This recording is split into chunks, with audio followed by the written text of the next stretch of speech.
Howdy everybody, and welcome back to another edition of the Toku Roundup. Yeah! I, of course, am your kind of a lord, beloved overlord, and ruler god extraordinaire, DLBot 2016. And with me, I'm joined by the flamboyant flyer, Flutter Guy 98. Calling! Mao Chishite. The savage meme queen herself, Ultimate Nerd Girl. Hello. A bit of a short intro, okay. And of course, her boyfriend, the Savage King Hiiro. Yeah, what about chopped liver? Because I'm always last. It's a natural order for Hiiro. I'm just respecting it. Anyway. Besides, Ulti would complain if you went first before her. Well, yeah. How exactly? Because that's how the order is always. It's common courtesy. Ladies first. Exactly. You really want to be rude to a lady, huh? Huh?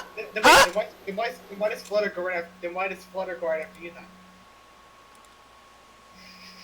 Because he's second in command. That's why.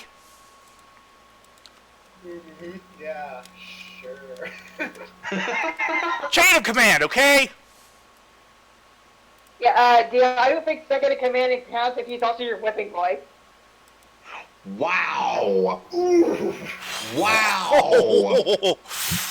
I'm kidding. I kid. I know you're kidding. Okay. Now, before we continue, first things first, people. We apologize for not doing the Geo respective. We were going to last night, but well, Mildred was not available. We were ready to go and everything, but Mildred never showed. Yep. Mildred was a no-show. We will do it eventually. Eventually, someday. naturally. Probably. We will do it at one point. Otherwise, as we failed. Anyway, before we exactly. Anyway, before we get to the news, let's cover last week's Kira puzzle. Alright. Perfect puzzle. What's the next step? And last week's Kira puzzle was Ulti's pick. Hiro's pick. And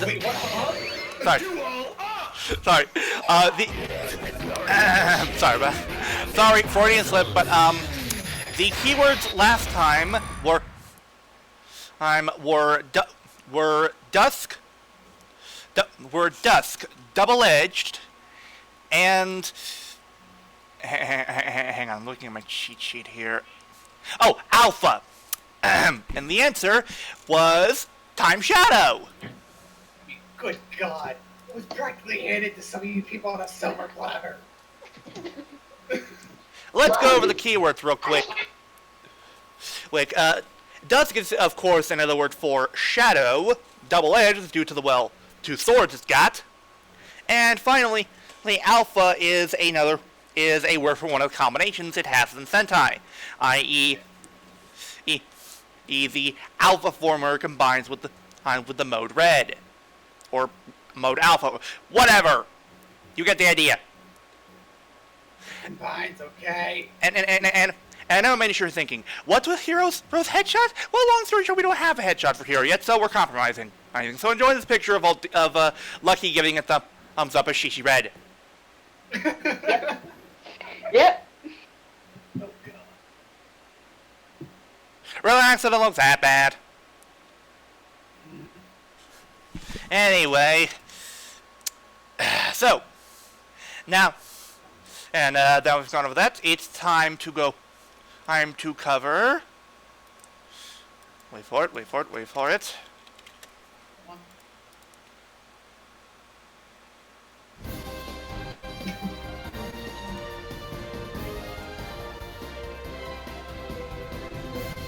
The Toku Roundup news, and we start off with some 01 news. One. Wait, hold come on. on. Wait, no, wait. Where's Flutter?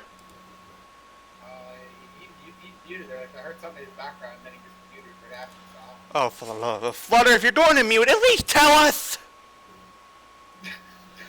Just common courtesy. Okay, Hero, you're going first. Okay, whatever. Alright. So, apparently TV Sashi decided to upload the first episode of 01, though the episode wasn't subtitled and it did get relocked due to them, since they suddenly uploaded it, forced Toei's hand after gaining like almost 1 million views. Almost 750,000 views, yeah? Yeah. And where were you? Nephew came in. Hey. Look, Flutter, if you're going to mute suddenly, at least put in a message as to why. Okay. Yeah, just a quick little thing saying, hey, you could just put nephew, and that would have been it. And we were like, oh. My apologies. Alright. But, yeah, this kind of sucks. Yeah. Anyway. Getting relocked did make sense. It most likely means we're not going to see Ryder come to States for a long time. Yeah, no. Yeah, no. Yeah, no. Anyway. Now, who wants to go with this next Wait, one? what's this show? Wait, what, Ulti? Wait, what's this show? I wasn't paying attention. It is this stage show. We did not say the stage show. No, this is not a stage show. I could have sworn you guys said stage show. I'm just like, wait, what? Not say stage show. No. We said come to the States. Come to Ew. the States, though. Yeah. Boy. Girl. Damn, girl. Anyway, I'll take this next boy. one. What do you call a boy?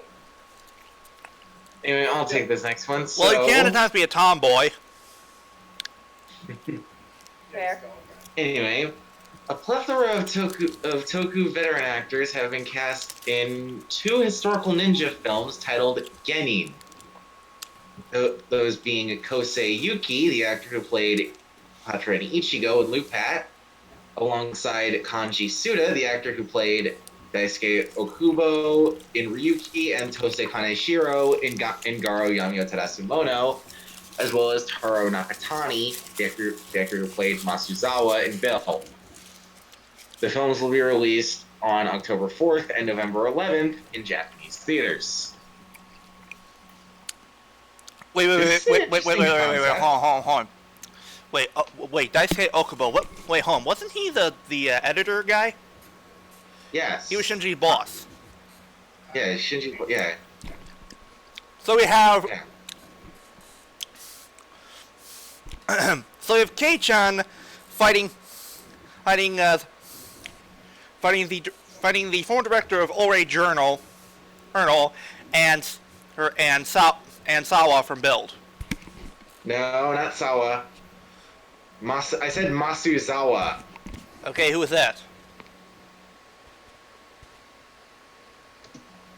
Build. You don't know, do you? No, he doesn't. Flap! Yeah.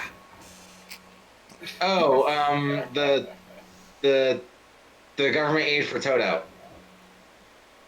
Who?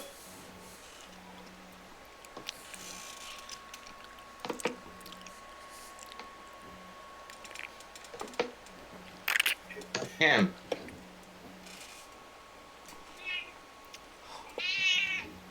He's a non-character!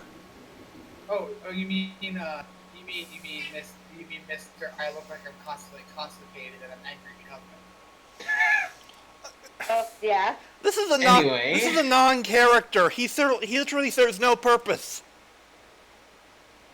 You didn't serve any like legitimate purpose that makes Yeah, it matter. I'm sorry. I can't really call him a character in Bill. If he didn't really play any sort of real character. Fair enough. Okay, let's focus on someone who actually did play a better role in Toku. let's talk about Yellow Buster. Mm-hmm. Yoka. Ulti, why don't you take this one? Okay, hold on. I don't have the document open, admittedly. What? Okay, hold on. Give me a second. Honey. We kept telling you, make sure you have the document open. Open. I was doing something. Oh, please. Like, you couldn't have opened the document before you did the thing. Do the thing, Judy. What thing? After my name ain't Judy. Do the thing with the stuff in the things. My name ain't Judy, though. So what, you tell me I'd rather I use your real name? Oh, touche. Okay, hold on. I was gonna say, I can say your real name anytime. Hi, but I'm gonna choose not to out of common courtesy. Yeah, as a bit of a comic courtesy, I'm not gonna just blurt out your name in the middle of an episode. Like, please. Like, I'm not that bad. Of course. Yeah, it's I'm not Flutter. Wow.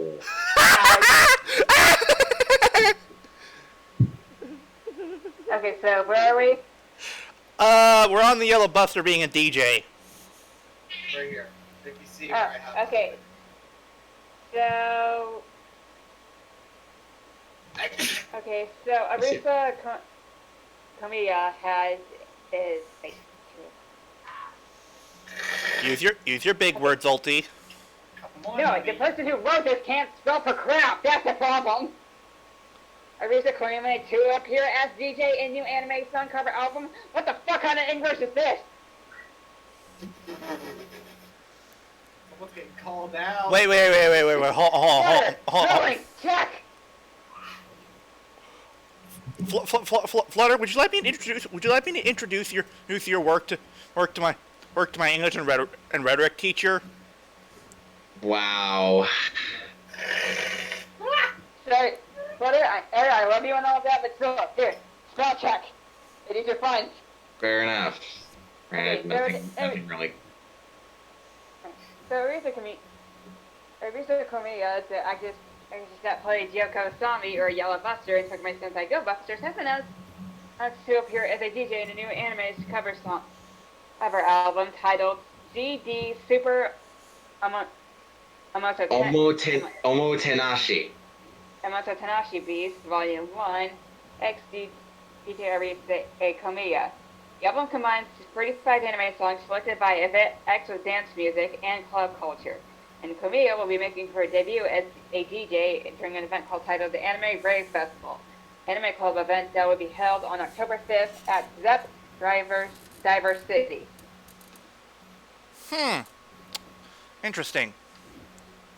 Yeah. At least she's branching out into different lines of work. Yeah, and a DJ of all things. That's rather interesting and unique. Yeah.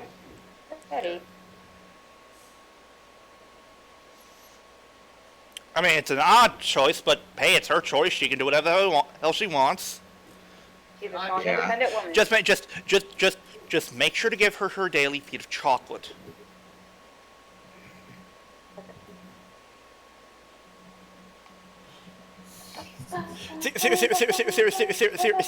Seriously, if life has taught me anything, it's never getting in the way of between a woman and her sweets. Yeah, Anyway. it's not smart. Yeah, also true words, because like, babe, you try to wake me up and I'm super tired. You don't like me when I'm cranky. Yeah, but then here's the thing though. She says that, but then what if I'm holding a cupcake? Okay, if you're holding a cupcake, I will immediately forgive you. No, wait. Give her Snickers. No, cupcake. Cupcakes are Or better than what? Snickers. Oh, I get it. Yeah, but see, here's the thing though. What everyone here is failing to realize is, yeah, I might be holding the cupcake, but I might just do this a minute later. Oh. Okay, okay. Anyway, Cupcake in front of me, DL, you're you gonna can get take this smacked, next babe. one. Wait. Anyway, DL, you can take this next one. Wait. Oh, it's this thing. Do I have to? Yes, you Yes.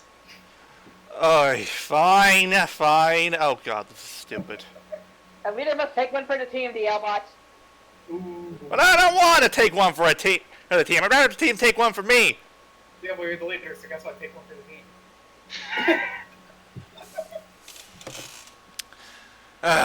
Okay. So, Kentaro Ito, the actor for Fire General Blair in Joe Kantai Caesar X, and a double in His Generation Forever, starred in a commercial for the electronic or Book Live. In the commercial, he is shown reading manga on his phone and mentions how he wants everyone to read manga and great value. He transforms into Book Live Man, uses the same phone and uses transformation to dispense discounts to a nearby crowd from the Gashapon machine attached to his head. Why is it dressed as a Gashapon machine? Good question, people. I have no fucking idea. Because Japan. It's called Japan. Okay. Yes, because Japan. Okay. Okay. Screw it. I should not have covered this one. I'm covering the next one. Want to make up for it. All right.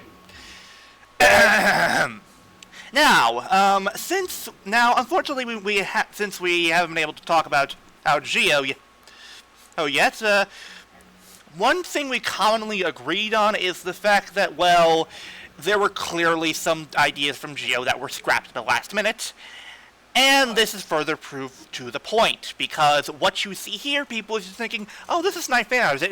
No, this isn't fan art, people. This is actual... Well, these are the actual concept art of another writer from the storyboarder Shoma Muto.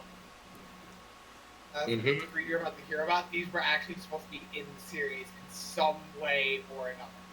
Yeah, and these three other writers, as you can see, are another Cross, another Mock, and my personal favorite, another Chalice. Yes. He tweeted, "Since the finale is over, I'll upload these." Another Cross is supposed to have elements. Another cross charge or another cross Hide Pod, Cross Magma. Another Chalice is supposed to have the Joker element to it, and finally another Mock is supposed to look of course like the monster. Just before you say anything else, can I say the last two? No. What? No. What would give you that idea? I will admit. No shit! I will admit. Out of all these, I personally like another another Chalice the best. Yeah. I did see some fan art of another Mock before. He honestly does kind of look like my favorite, even though. Come on, man! It's supposed to look like a monster. It's called another writer. Wait. Yeah, do it. Well, technically, this isn't really fan art. It's more concept art than anything else. Yeah, but I've seen fan art of this exact thing. Yeah, but I think my favorite part about the another design for Chalice is the fact that he has a cybernetic eye. It just looks so cool. I know, right? He's got a robot sensor. Desire is irrelevant. I am a machine. A machine. And I'll take this next one. But yeah, we all can agree that we would have liked to see these actually show up in the series. Why did they not show up in the series? Very good question. We have no fucking idea. No, because you're Kura. Yes, because Shirakura is an asshole. Anyway, next up we have an edible book. Wait, what? What? Yeah, unless you want to take this one here, I'll... Excuse me, by what? Wait. Hold on. I didn't mean to joke here. Iwai! Oi! A meal fit for a king. Oh, God. No, it's like But yeah. it's like a meal for a Sire, could you not eat my book?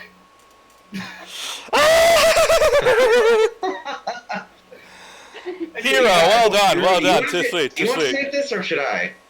I mean, no matter which one I take, I'm definitely taking the one that's a couple down here. But I guess I'll take this one, and then I'll take the one. Yeah, let him take it. Down. Alright. Oh boy. Well, they decided to. A new item has been added to the dinner menu. The dinner is located in. Ikebukuro. I was gonna say something like that, but I'm just like, yeah, there's no way I'm tempting that. In Yeah, nope. Wabba?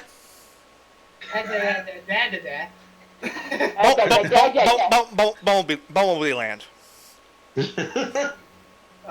Yeah, the omakori cake, which is modeled after the omakori Becky. Wait. Did you say Right? curry? Oh, good God. No. Yeah, please no. No, he said Reiki.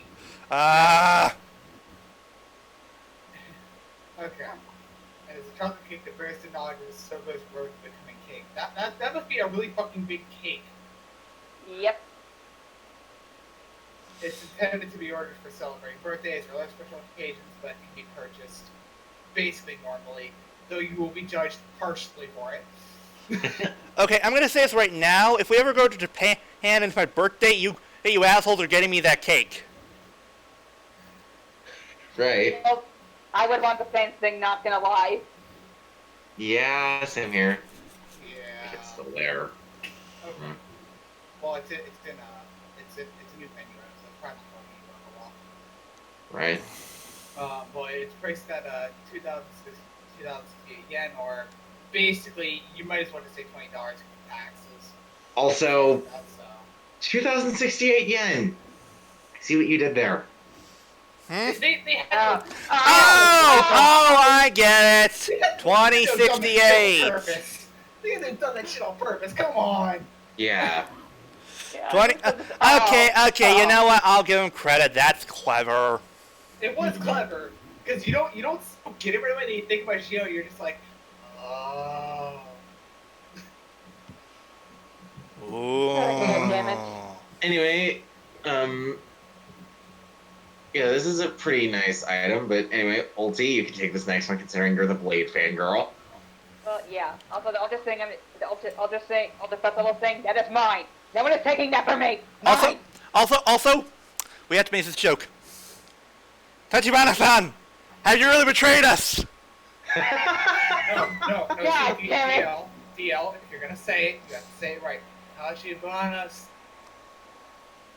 You did show no emotion when doing it. But Okay, so and I. but he showed emotions when he showed emotion when he delivered that line. No. Yeah, you did. No. Okay.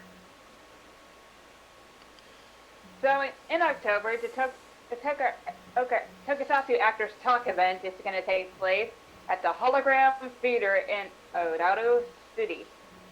On October 5th with two performances. The event will include 3 actors from Kamen Rider Blade, those being Takayuki Isabaki, the actor who played Kazuma Kazaki, aka Kamen Rider Blade, Ryoji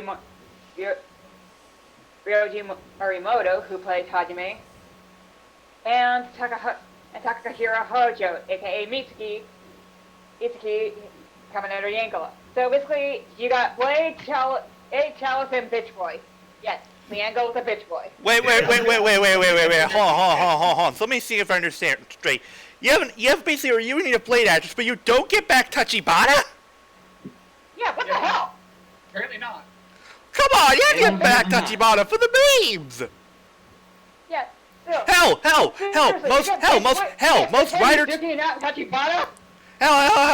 most writer... Most writer memes were started because of Tachibana! Yeah, Perfect. a lot of those memes came because of him. Mm-hmm. Like, come on! Okay, so a special ticket is available for purchase at... Okay, so it's for 2,500 yen, aka $23.35 with tax. And while supplies last, a special ticket will include a signature and 4 shoot photo with the actors. I'm gonna tell you. Okay, to this I only have to say is I want to go. Hey, Ulti, your birthday's coming up, so you could always wait. Yeah, You could. yeah, dude. Yeah, problem. I'm still a full-time student. Even if I wanted to, I can't. Yeah. No. I was gonna say you could bug Hero until he finally gives it to you. One of these days I will go to a con on a meet, get an actor I love. One of these days. Well, see, here's the thing, though. By the time we're living together, like, then it wouldn't matter, because I could obviously, it would be so much easier to do. Yeah, so one of these Even days. though it would have already happened, but anyway. One day. Woo! Anyway. This next one's gonna be interesting. Who wants to take it? I'll take it. Considering Resident Thief here. Wait, hold on. Since when are you a thief? Look at his profile picture. Also, how many times has there been a Kaito one or anything related to a thief? How many times have I stolen it from somebody? Fine, go ahead. Alright. Greedy little bastard. How many things have I gotten to cover so far? I think Yeah, hey, he's my greedy little bastard. You keep off. 2. Okay. Oh, Seiya Mitoki. Oh, Seiya. Huh. If babe, ignore the irony of that name. No, please don't ignore the irony. Please continue with what you were going to say. Is he a saint? Oh, I knew you were going there. God damn it. Okay. Hero, well done. Okay, but the actor for Noelle, I'm not saying that last name because it's fuck that. I don't like that character's last name, but thank you. And Kaito said that Luke Ranger for this case, I'll say that Pat. Lupat. Has recently launched a YouTube channel set about children's content, and its first video is focusing on candies and toys from Ryusoulger? What? And one of his other videos is Soto Ride plus fit on some of the Soto figures from Geo. Okay, I saw one. Yeah, also on the first page of Lupat, I saw one of his videos came up. It was the one with the freaking chocolate tiramigas. But alright, he now joins Ayaka Kono or Geo, Rina, Koike. Yes. Yeah. So Luna and pretty great. So Luna and Shizuka, Nomura, and Hiva, and Takayuki. Almost said Takoyaki there. Jesus Christ. Wait, Takoyaki? Oh God. God damn it. That gives me an idea for later. Takayuki, Shibaki, or Kenzaki in having. This is nice, actually. Yeah, that's pretty cool. Yeah. Good for him. Yeah, good for him. Yeah. Now we need to see him show more of his parkour skills. Yes. No, wait. He is our flippy French boy. Wait. Hold on. You know what would be perfect? Oh, good God. If you got together all the actors from Loop Hats, and Good together the 7 of them reenacted the aerobic scene. Yes. Yes, I'm up for it. Yes.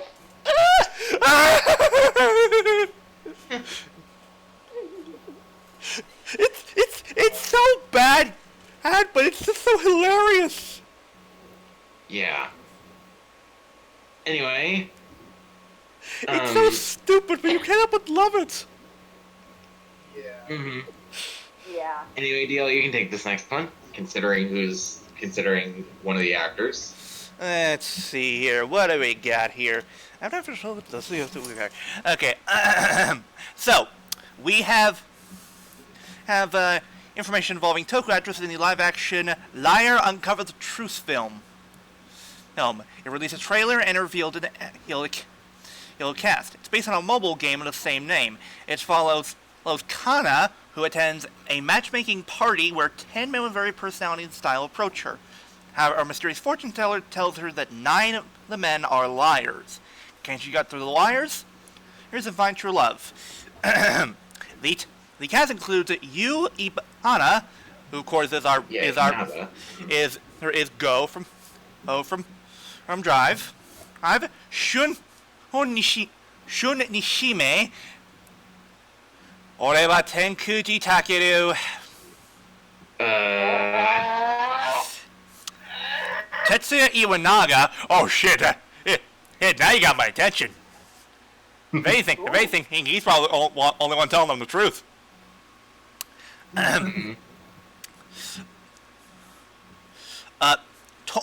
Tom Fujita. Wait.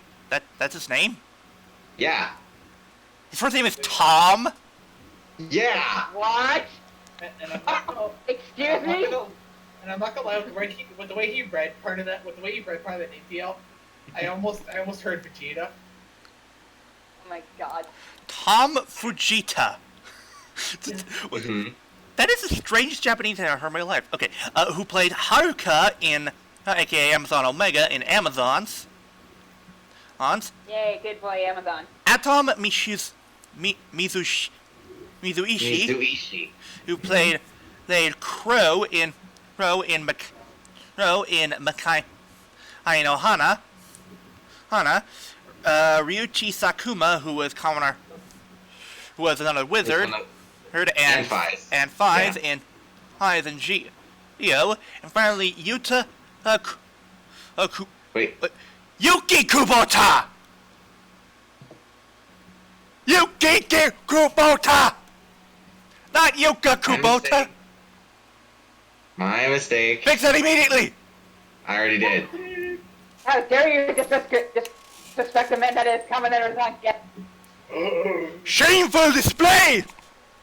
Shame! Shame! Hang on. Let me get a button.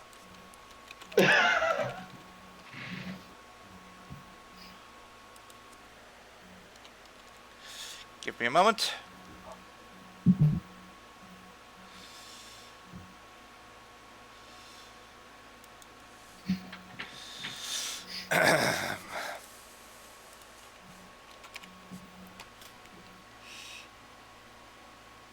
Where is it? Where are you? Ah, here we go! Found it! Flutter, this is for you.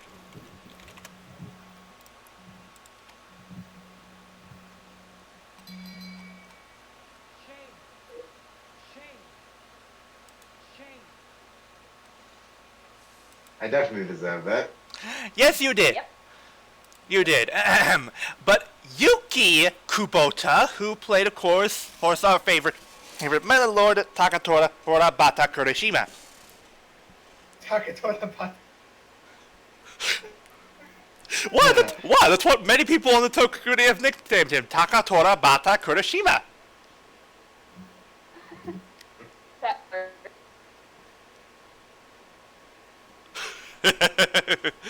Anyway. The film will be released on October 4th in Japanese theaters. Ooh, Okay, this definitely sounds interesting with all these actors in it. Yeah, it does. Yeah. Look, clearly the only two that are telling the truth are Kuroto, and Takatora. Even though nobody's going to believe them. Yeah, fair enough. The rest of them are clear. The rest of them are clearly the liars. Yeah. Yeah. For the record, if any of them ever, for record, Kana, if any of them ever tells you that they were a ghost that came back to life that was killed on their 18th birthday, run the fuck away.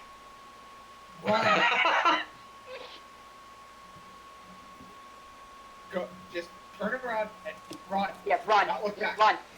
Run. Yeah. Yeah, also the effect on his mind. Well, of course. Alright, Okay. now then, now we, of course, got some, surprisingly, some Ultra news. Yay! Also, what's this?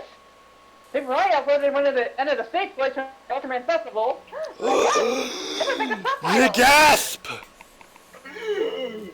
Okay, so as is written in the document, it's Ultimate Super Mario has released part 1. Well, actually, after before, just both parts are up on the Earth page with subtitles of the stage play from 2018. And it is region locked, so if you people in the States, you can watch them. You mean it isn't region locked? Yeah. Well, is it region locked? You know what I meant. If it's region locked, it means you can't watch it. Okay, so it isn't region locked. I was like, do we really though? Do we really? Ray, come on! Okay, so, yeah, also they have been uploading episodes of Ultraman Taiga from 2 onward. However, those months of subtitles are only episodes 3 and 4, as it's written here. May not be now with the recording, but... The thing is, though, I even checked the...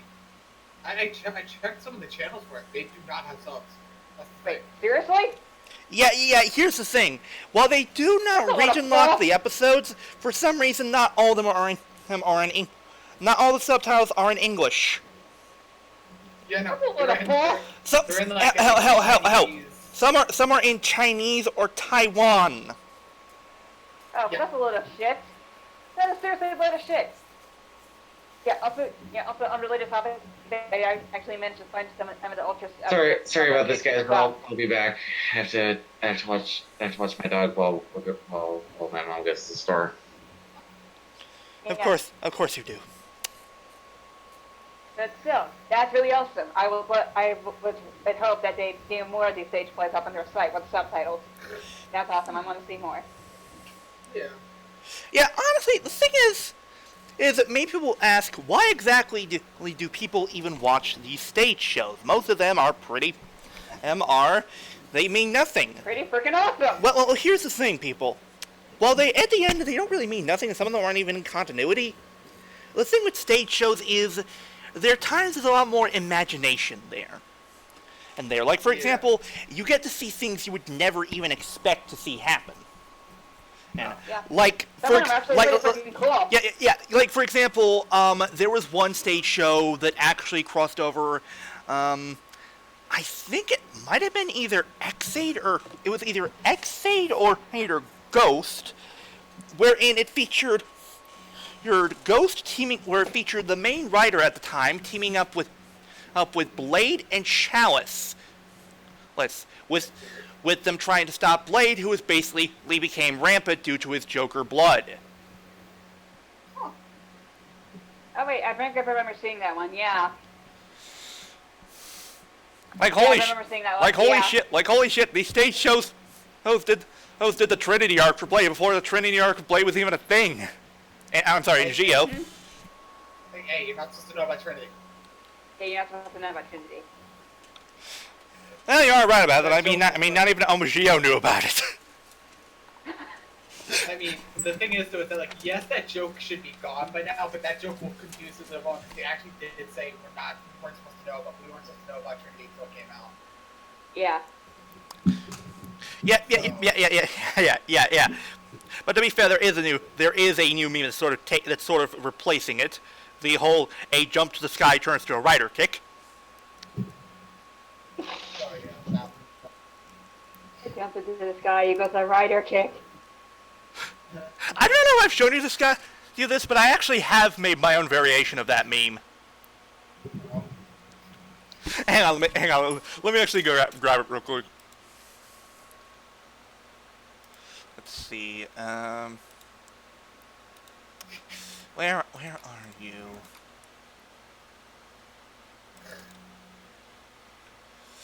No.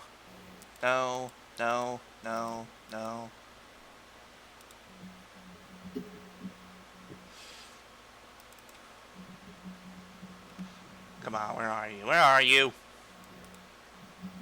I'm right here. And I'm over here. Don't you two get smart with me. Oh, you're smart ass all the time. Aha! Bingo! There it is, there it is, there it is. Okay, this is slight spoilers for Beast Morphers, but... Does it really matter?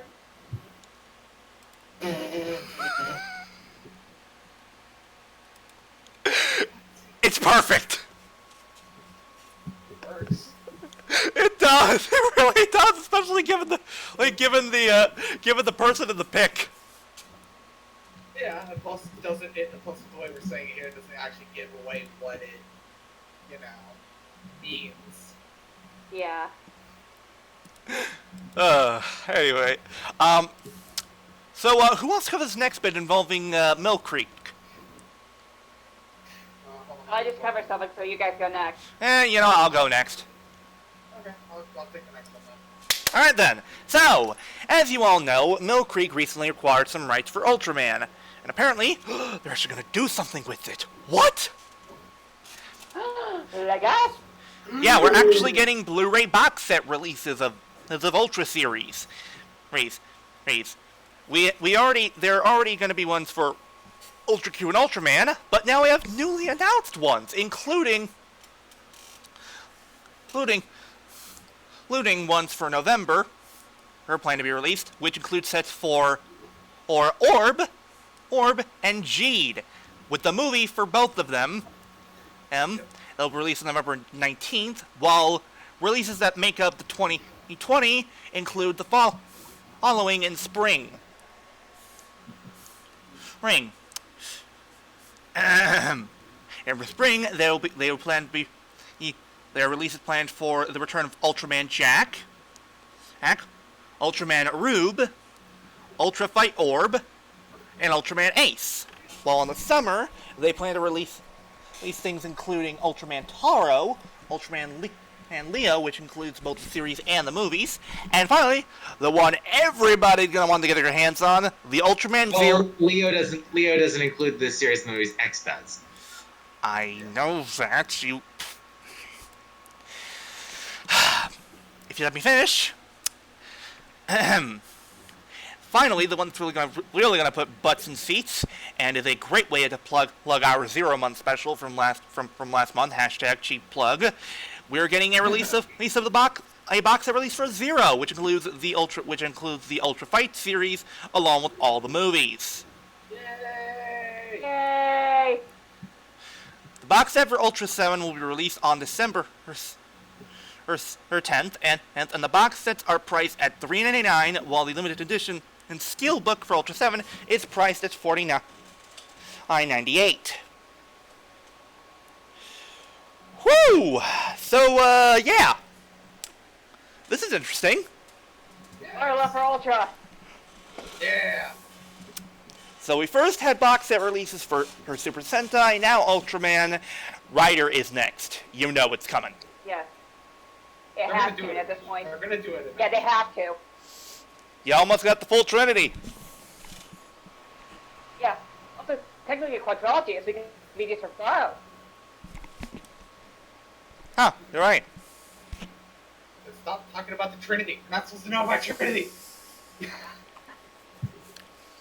What do you mean? What do you mean we're not supposed to know about Trinity? Octo Trinity's been out for a while now. After Commander, Chelsea streaming Ryukendo when? Like, come on. You'll get your precious Ryukendo when I get my release of the Tamaka Hero series. You like Ryukendo too, you lying piece of crap! I haven't seen Ryukendo! Yes, you have.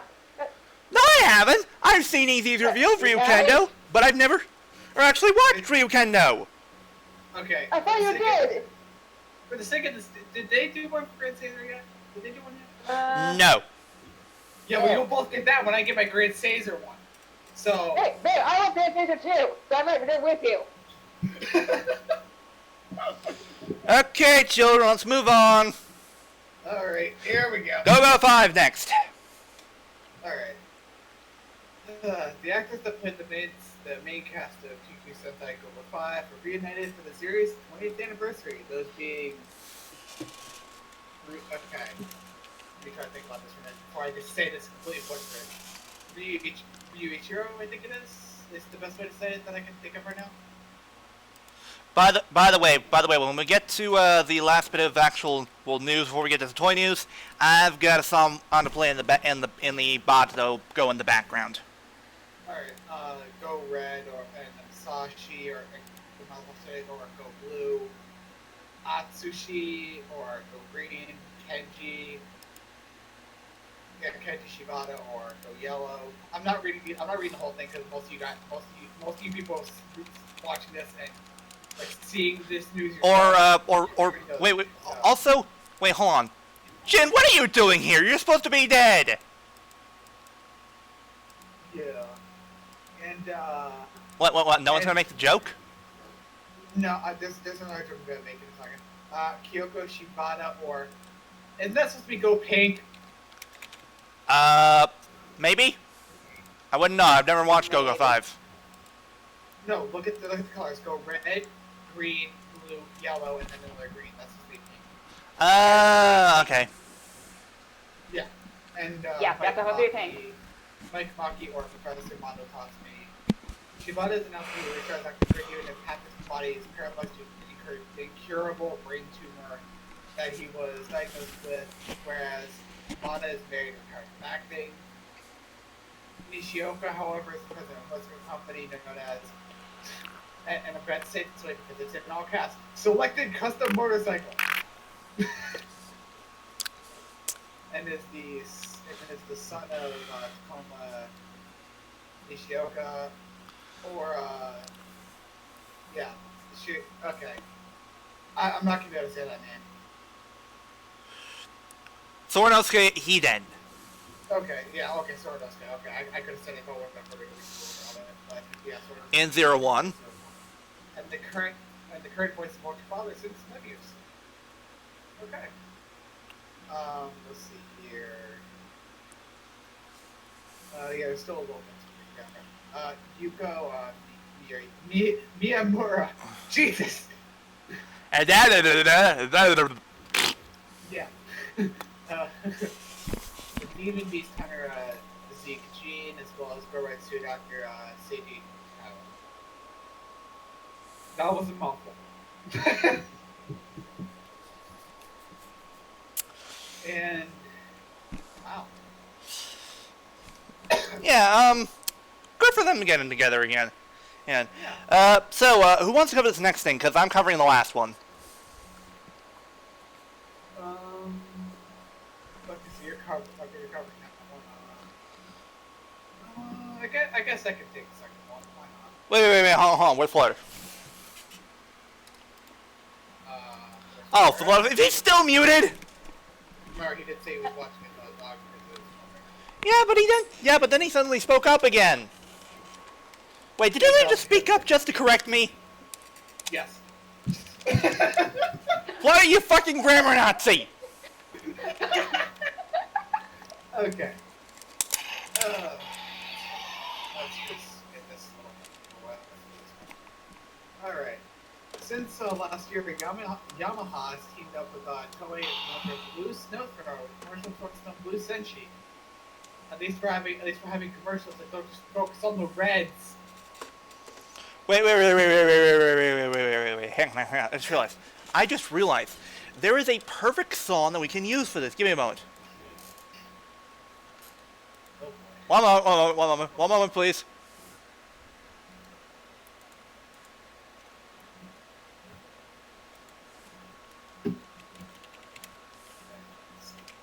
Hey, okay. Hang on. Almost there. There it is. Come here.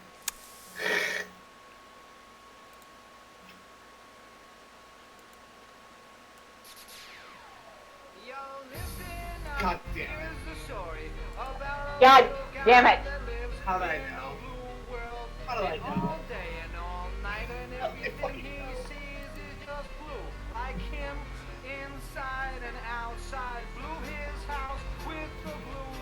Okay, just so we don't get any problems with that. Oh, come on! We didn't even get to the part where he says blue dabba-dee dabba-die! We heard the word blue at least a couple times. Damn it, fine. I'll just say it myself. They're blue dabba-dee dabba-die, dabba-dee dabba-die. I'll give him that one. I'll give him that. Okay. Anyway, continue. Yeah, last year's commercial celebrated products for the anniversary included Power Ranger, Chief Pegasus, King of Blue, Hurricane Blue, and Chief in Blue. Whereas this year's commercial included Gosei and Gecko. The commercials will be slowly released in Japan slowly released in Japan first in Hokkaido, south to Tohoku, excluding Fukushima and Miyagi, I think it is. Nagano. I'll talk about I'll talk about the one before that one. So,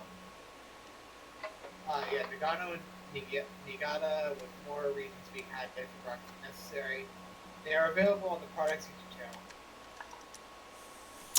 Yeah. Now comes the bad part, people, because now we gotta bring down the room a little bit. Oh. Oh dear.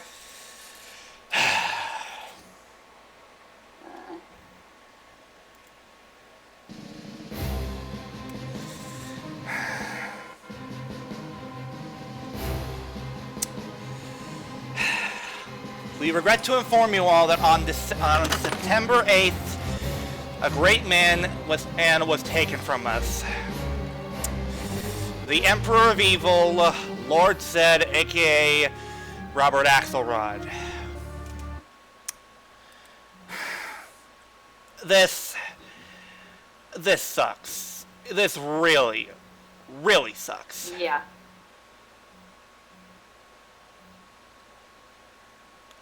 And while, yes, I'm aware he voiced several other villains, and it's listed here. Here we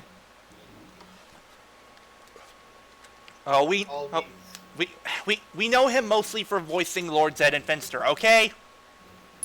Well, see, the thing is though, if you literally think to Robert Axelrod, you don't think Finster first. You think Zedd.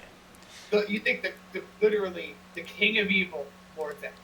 And to be fair, he did voice Armadillomon and Digimon too, and along with Wizardmon, so there's that too. Yeah, but I could easily make a joke about the fact that Wizardmon dies in every Digimon season, but I am far above that. Well, isn't that Leomon not Wizardmon? True. Anyway, the news of this was originally shared by Cheryl Mendel and Barbara Goodson, the voice actress for Rita Paulson, until she was recast by Carla Perez. It was later confirmed to be earned by his agency, Mobile Moniker, on his Twitter page. The cause of death was due to complications from back surgery last year.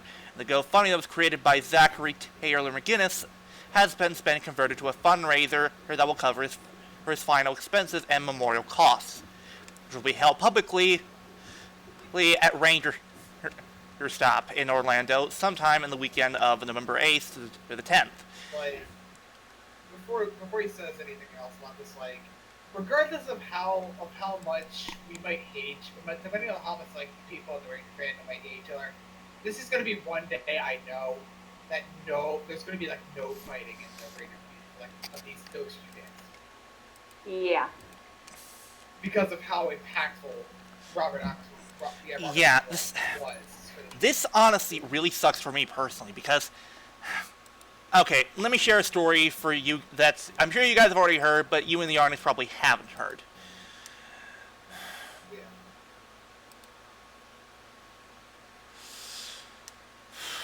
Here's the deal. Several years ago, I went to a convention called SavCon. It was essentially a local Transformer convention held in Savannah, Georgia. I had a lot of fun there. Everything was fine, and we were ready to go for the next year. And the next year, they even announced David Kaye as the first guest. Everything was going fine. Until suddenly, well, we got news at the last minute that the con was canceled. Now, to be fair, there was good reason for why this happened. Because apparently the owner of SavCon at the time, his family was murdered. So, of course, he had to cancel for 1 year. However, the next year, he was ready to come back bigger and better than ever. And two of the main guests that he announced were Dan Gilvezan, the original voice of Bumblebee, and, of course, Robert Axelrod. My dad even got me a Lord Zedd inbox figure. I was ready to have him sign it. I was all ready to go. And then the guy basically would have had to cancel the con due to other obligations. And here's the thing. He could have passed it on to his other co-workers, but he chose not to. And instead decided to just cancel the whole con ever happening altogether. Are you serious right now? Dude, what the shit? Yeah, I'm being serious. This actually happened. That is a load of bull. I know, right? And I still had that inbox Lord Zedd figure ready to go. Oh, and now it'll never get signed. It's a fucking shame. It is. It really is. This sucks a lot. Yeah. He is currently being surveyed by his sister, and we at Toku and give our condolences to her and his numerous friends. May the power protect you. He was 70 at the time, and for those of you who are attending Ranger Stop this year in Orlando, Florida, look, even if you don't like PR nowadays, go there to support him. We as fans owe it to him. Yeah, because not only was this man one of the best villains in PR, he set the bar for how PR villains should be in the future. I mean, this man is the reason why we eventually got hot villains like Sledge, Ransix, so many others.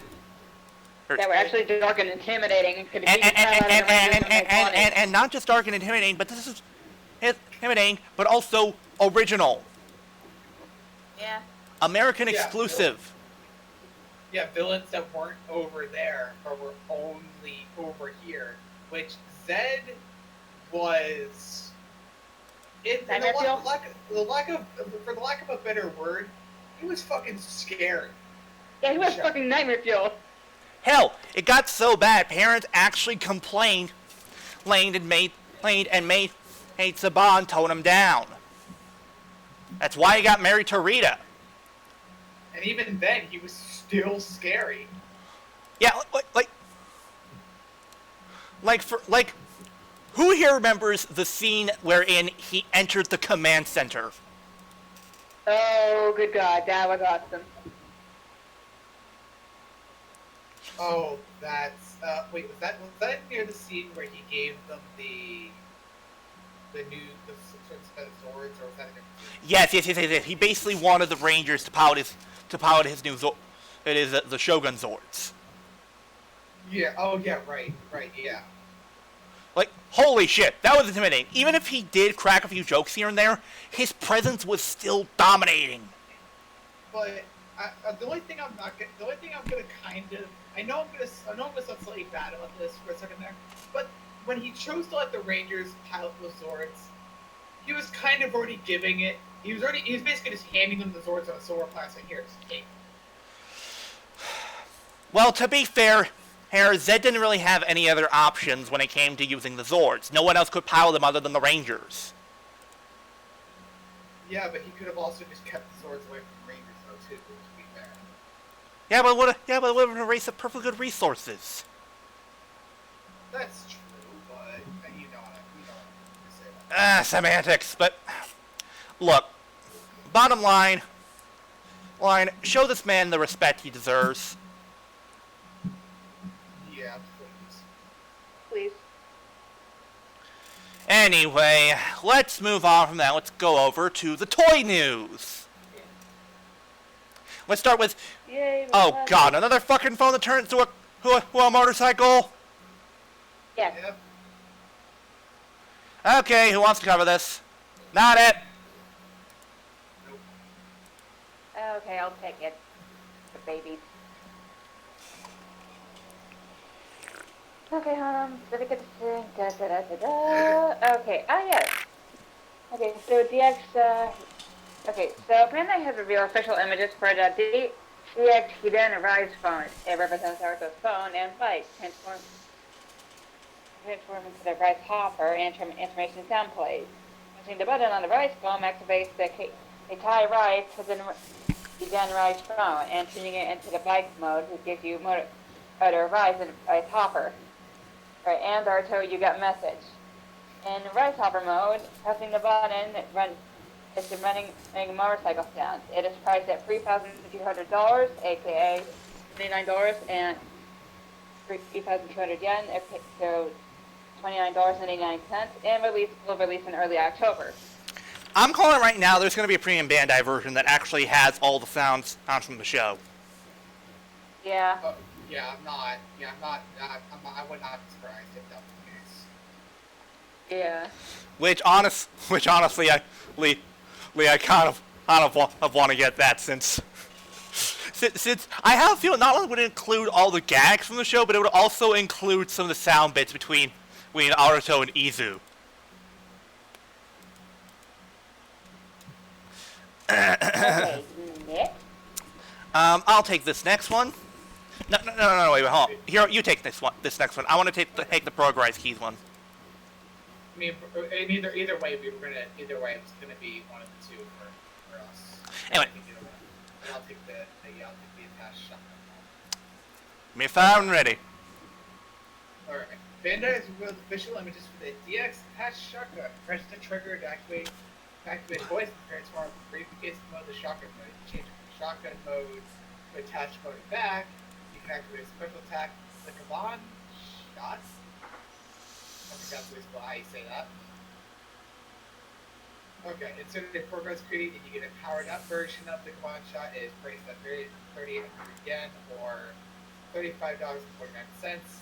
So, there's one thing I'm going to be honest about when it comes to like doing any of these like conversions. I don't like that it doesn't go to like a perfect amount. It goes to like these, little weird amounts. But it's, that's neither here nor there, but still.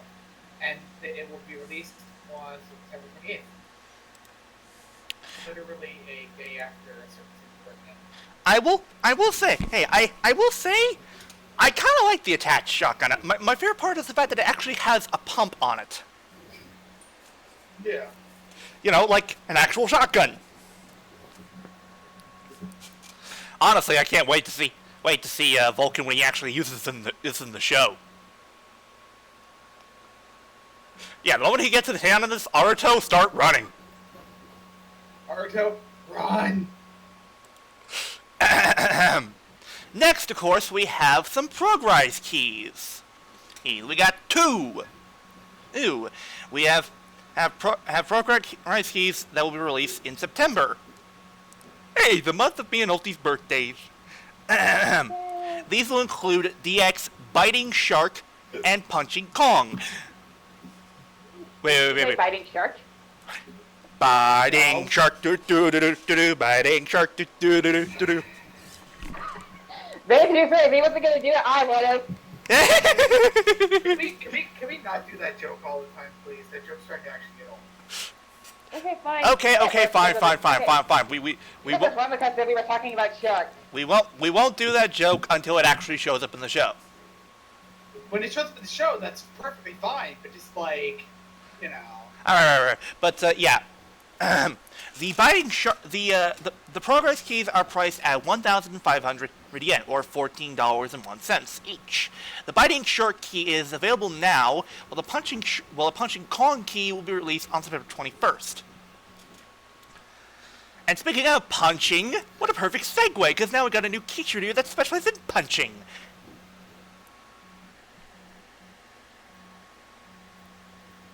Who wants to hit this one? Ulti, congratulations, you volunteered.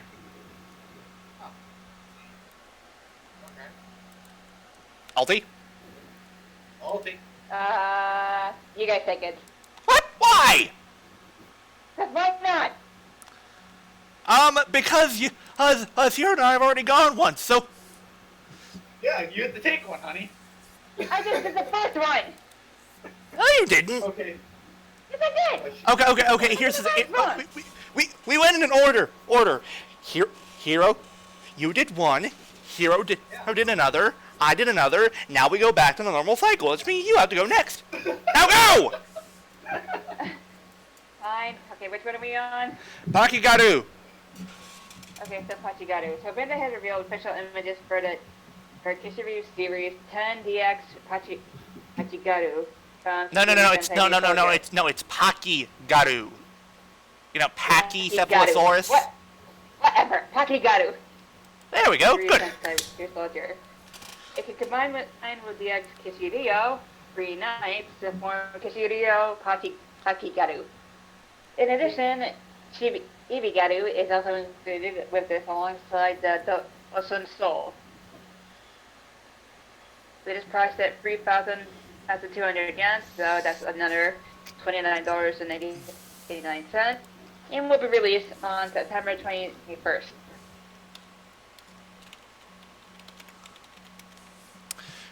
That's pretty cool. Now then, next we have I'll take these. Hold on. Here, why don't you take this next one? I want to cover the stuff with the Ryusoulger caliber.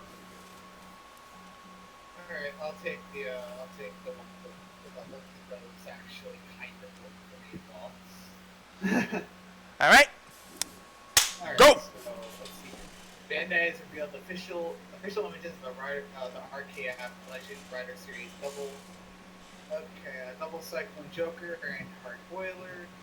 It also goes with an extra scarf and a set of range in Japan. It's priced at 4,500 yen or $42.03, and will be released in September 20th. It's honestly surprising we're getting the actual motorcycle. We rarely get that in this line. Then again, it's called Rider Kicks, so that doesn't include No wait, what am I saying? It actually includes the rider part, so why don't I have the motorcycles?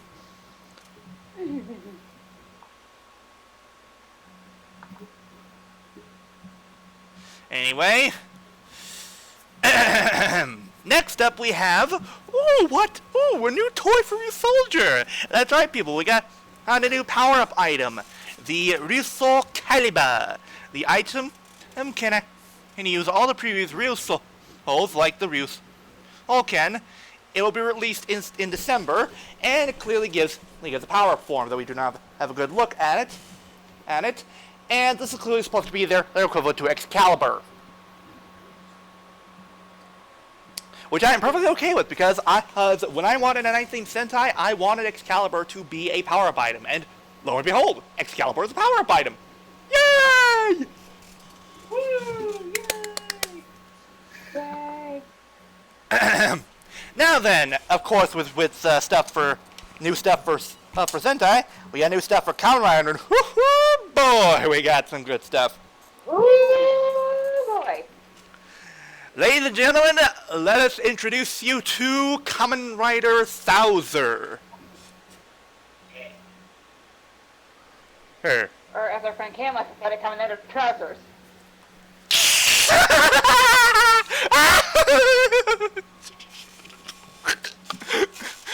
That's his name? That's what he calls him? Yes. Yeah. And it's actually what he calls it, yes. Oh my god. That is absolutely brilliant.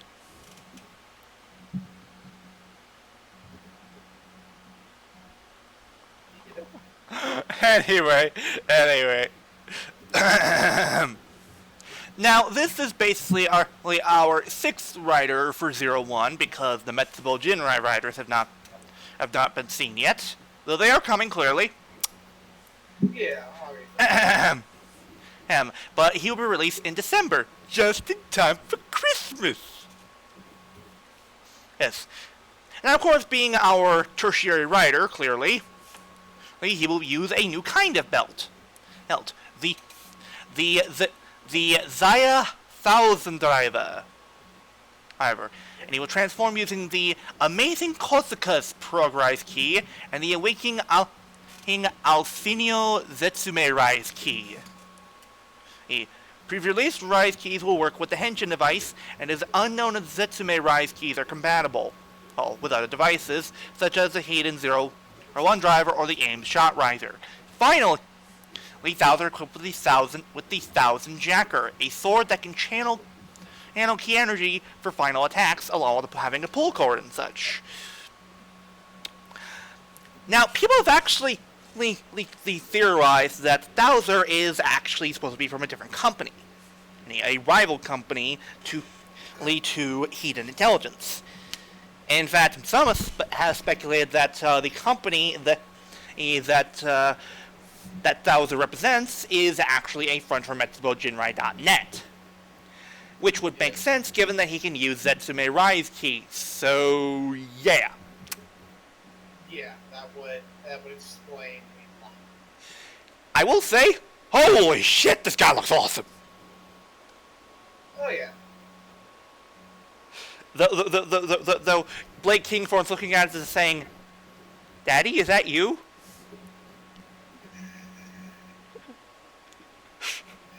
I mean, we all made the meme at one point of whenever Blade looks at the scans, "Daddy." I mean, seriously, look at him. He looks like Blake Kingthorne. He looks Yeah. like Kingthorne, just a little different. And the Thousand Jacker. Tell me that is not a dead ringer for the King Rouser. Yeah. Oh. Though I will say I love the suit design. The golden and silver looks great. Oh yeah. And using a Kosukas. Finally using a different kind of beetle. Yay. Finally. We haven't seen a Kosukas used since fucking Kabuto. And even in there, even in that one, the use of it wasn't exactly the greatest. I'm gonna be honest about that. Yeah, he was basically a movie exclusive writer. Let's just hope this one doesn't throw purple roses. Oh no.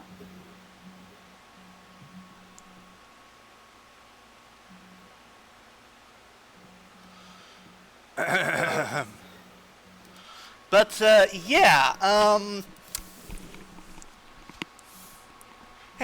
look forward to finding out more about this guy in the coming year. And also look forward to finally figuring out who Blade's father actually is. Though unfortunately we will not learn how he met his mother. Yeah. Yep, nope. Anyway, moving on, we got Bandai news, and we start off with some Geo stuff. Yeah. And if any of you guys are used to the running gags, if you weren't sick of my voice before, you're gonna get real sick of it soon. There's a lot of stuff that I might have to read. Yeah. Anyway, go. Alright. Well, Preview Bandai has revealed the Kamerujo Capsule Rubber Mascot Special Set for Kamerujo. The set includes keychains for Geo Kuga armor, Decayed armor, Double armor, O's armor, Forthe armor, Gaim armor, Ghost armor. Also, no one pay attention to the screen right now. I'm currently trying to set something up since something was in the wrong corner of the slideshow. Okay, there we go. Now it's back to normal. Sorry, just fast loading through the slides. No.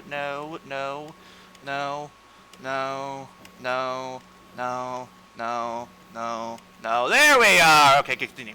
Okay.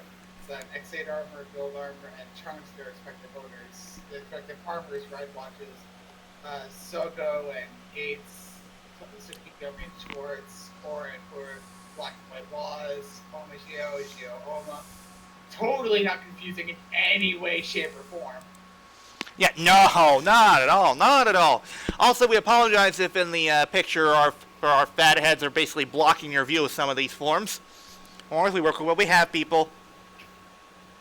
And Kamerujo Tsukiyomi, which harms those forms from White Watches. The set is priced at. Wait, no. What we're saying, it's not Commoner Tsukuyomi, it's Commoner Sailor Moon.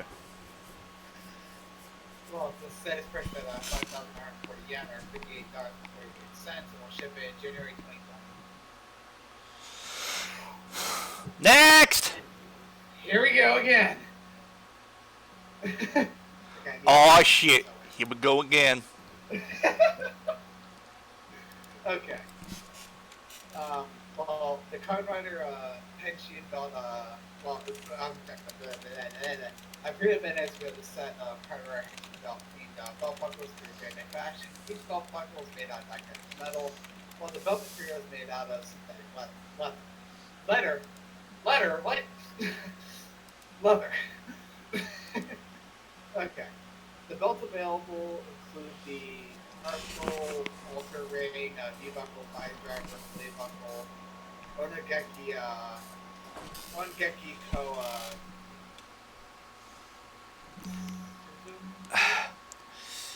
Hibiki's belt. Yeah, Hibiki's belt. The Company's Decker, Deno Belt, Kiva Belt, and Decker Driver. The dimensions for the belt, the belt are followed. Wait, hold on. So you're only giving people access to the Phase 1 Heisei Riders? What the hell? They'll probably do another set for the. They'll probably do one for the Neo Heisei ones beyond that, but they're probably just doing the Heisei one. Probably, you're right. Okay, the Arco or Kuga's, I believe it's the Kuga's one, right? Yes, it is. Yes, it is. That is. 92 millimeters by 60 millimeters. The Alter Ring, or I believe is Agito's belt. Agito's, yeah, is 90 millimeters by 60 millimeters. The buckle is 88 by 58. The Five Driver is 90 by 68. The Blade Buckle is 92 by 5. Hibiki's belt, because I'm not saying the name again. Fuck that. Yeah, I don't blame you. That's a bit of a mouthful. Yeah, it's 95 by 60. The Compton sector is 93 by 58. The Deno one is 88. The Deno belt is 88 by 61. Kiva belt is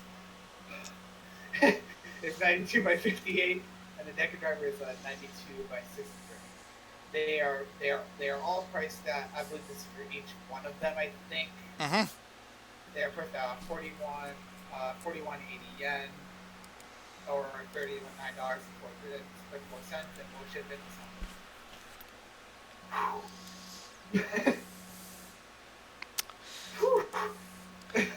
So, real quick, on the subject of Rider, for those of you who aren't aware, the Neo DN driver is finally out, and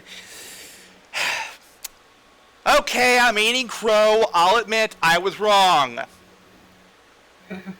It actually can read cards. It can read the Suzume Rise cards? It can read cards properly. However, it can't read all of them, as it cannot read any of the cards from cards involving Ichimonako and from the CSM version. Oh, okay. The term of the DN. Yeah, the Monster DN cards, it can't read any of them. Which I did say before, though, it made sense for the simple fact of, like, that was a one-off. Yeah, and it is supposed to be exclusive to the CSM. But Exactly. still, though, It would be cool, but no, it's a little annoying, since basically it's like they made you able to read to every other card except those three. yeah. It's like saying, we could make all of them compatible, but we're just going to make these ones just so people have to buy the CSM ones so they can access them. Ha ha!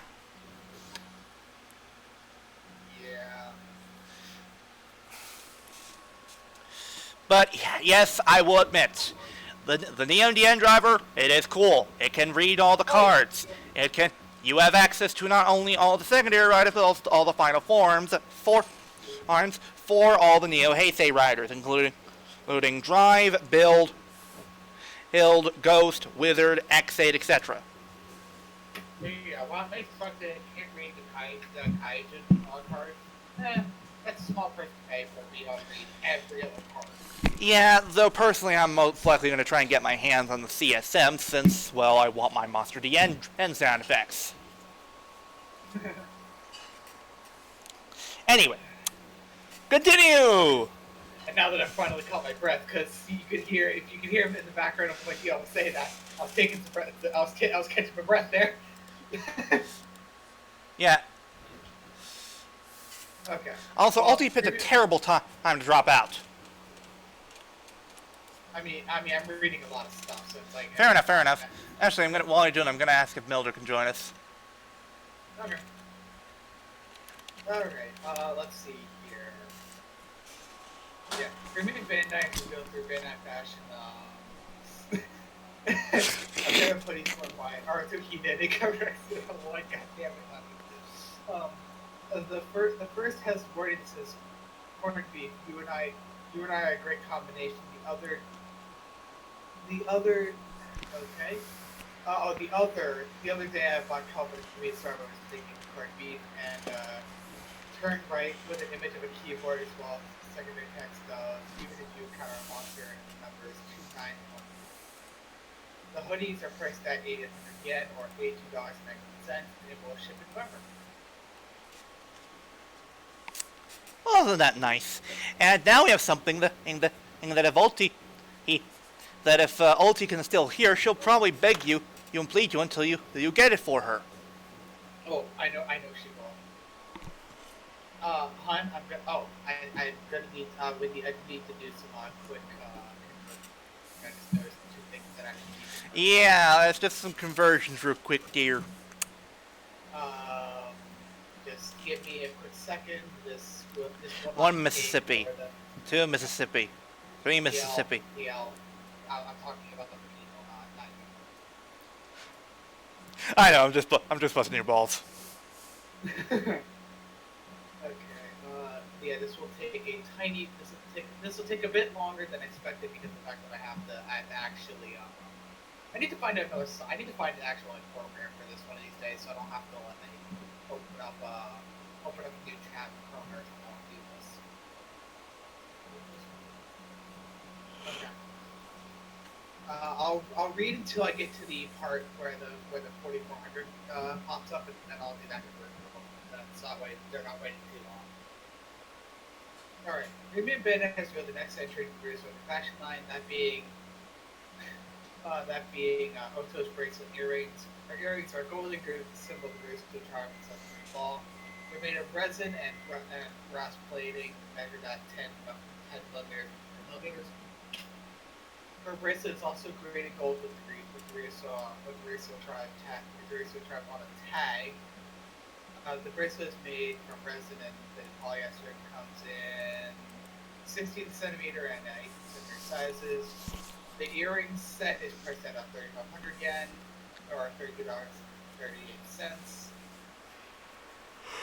November, while the bracelet, you forgot to make the conversion for the bracelet. I know. I was gonna get to that right as soon as I did the conversion. And the other set, the bracelet set, while the bracelet is priced at 4,500 yen or $40.21 with tax, and will also ship taxing. Which, I mean... Yeah, well, let's be fair here. Oh, wait, sorry, silly me, I forgot to change the slide. But, yeah, while we all don't like the Toku lolly, as we've decided to call Oto, since her actress is fucking 13. Ugh. It is nice they're releasing these sets, and Hero, you do realize that as Ulti is hearing it, she's gonna practically beg and plead you to buy these for her. Yeah, I know, but she's gonna have to wait. So. You know she's not patient. Yeah, well, guess what? I don't have the money for this, so she's gonna have to wait.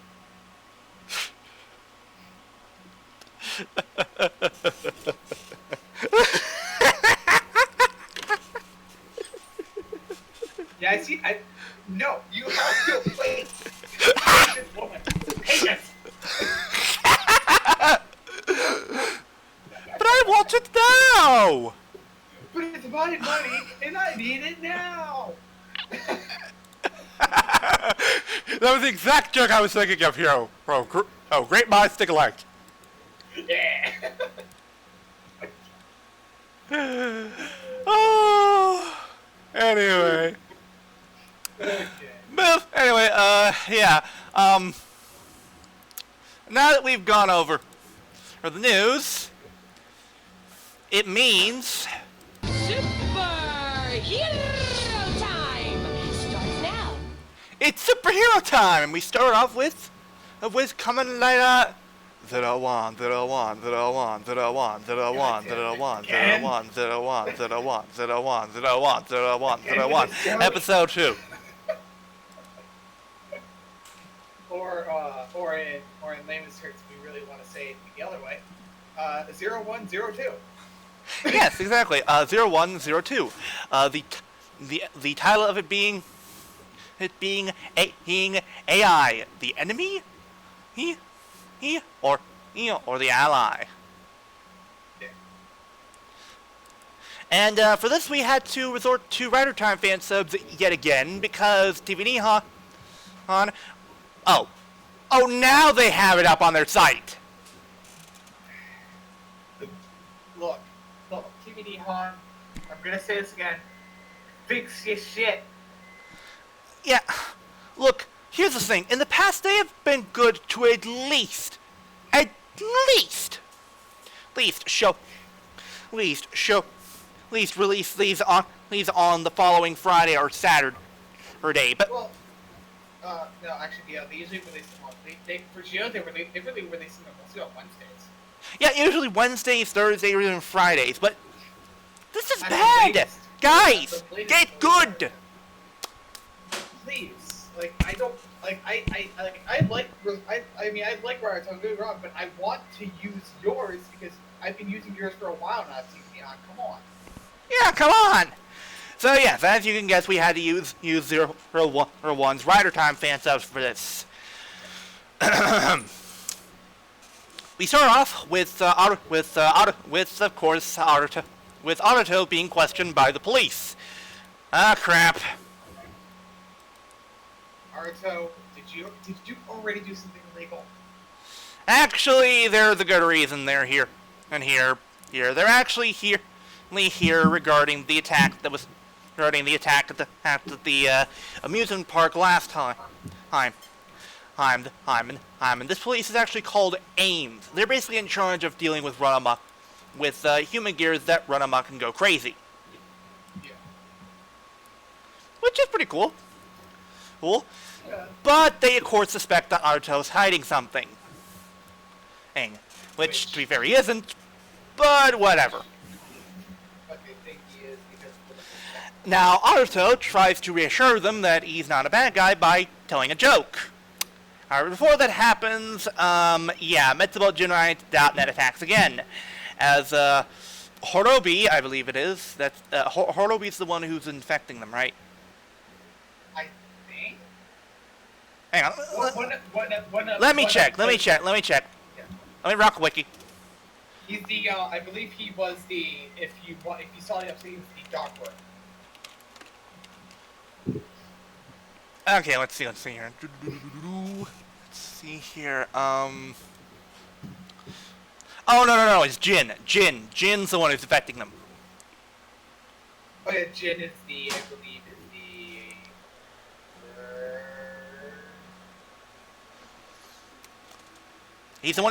He's the one who uses Flying Falcon. Wait. No, does Mirai speak? Apparently, yeah. According to the wiki. I don't remember it being that. I don't remember the name being that at all. That's what the wiki says.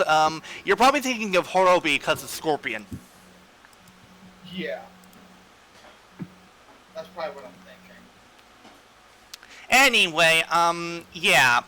Now, we have to go over something that we kinda got wrong in our riff of 01. That being that we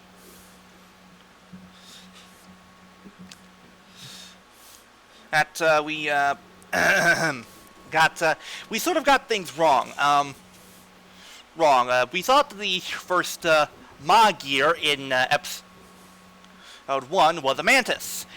We were in fact wrong. It is in fact a Barotha, which is a long extinct bug. Hug. You know, but you gotta give us one thing though for that. Even though yes, we were wrong, it was probably some convoluted like thing of that. It was probably just like an offshoot of. I mean, It's because of the fact that it looks like a fucking mantis. yeah, It looks like a fucking mantis. Forgive us for thinking that it is a mantis. exactly. Yeah, it looks like a mantis, so we're gonna think it's mantis.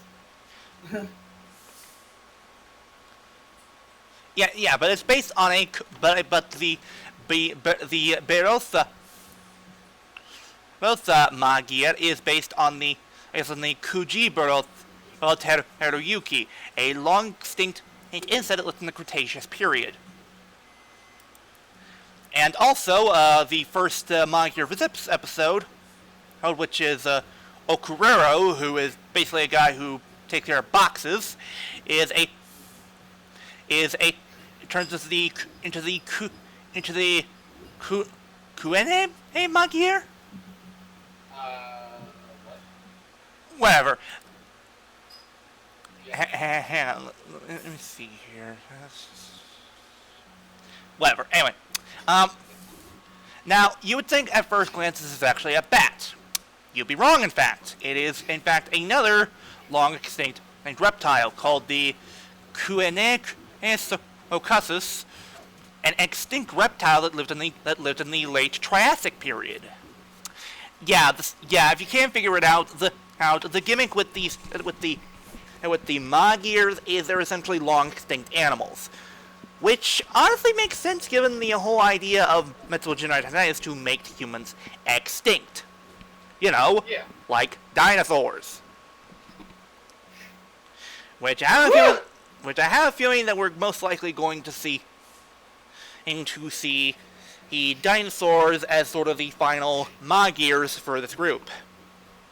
Well, I can probably see some of maybe like the Sesame Riders using like some of the biggest baddies when it comes to dinosaurs. Ooh, there's an idea. There you go. Like a T-Rex, maybe a Brachiosaur, and like a Triceratops. Ooh, I like that a lot. But anyway, so yeah, this I'm sorry, not Minosaur. What am I talking about? This isn't but this Magir attacks the people in the company, and I'm sorry, not Izu. Isamu and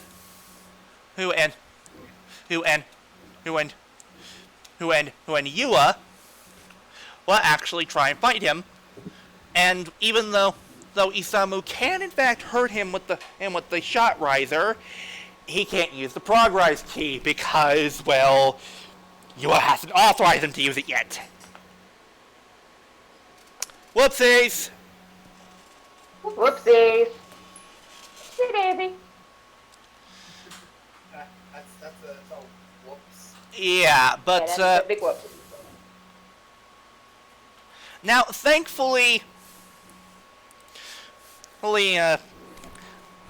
Naruto transformed into 01 away from them, so his identity is kept a secret, and tries to fight off the Magir. Though, the Magir gets away, and Ames tries to shoot him, believing that he is in league with them. Even though if they would have seen him fighting the Magir, they would have known. Wasn't. Ladies and gentlemen, welcome to something that has not been seen for a long time, known as the J-Hero Justice System. Yes. Innocent until proven guilty, or guilty until proven innocent. Listen to him in a court of 20 episodes or less. It's the court of I see two people near each other. They must be an association. Done. Done! Anyway, but, yeah.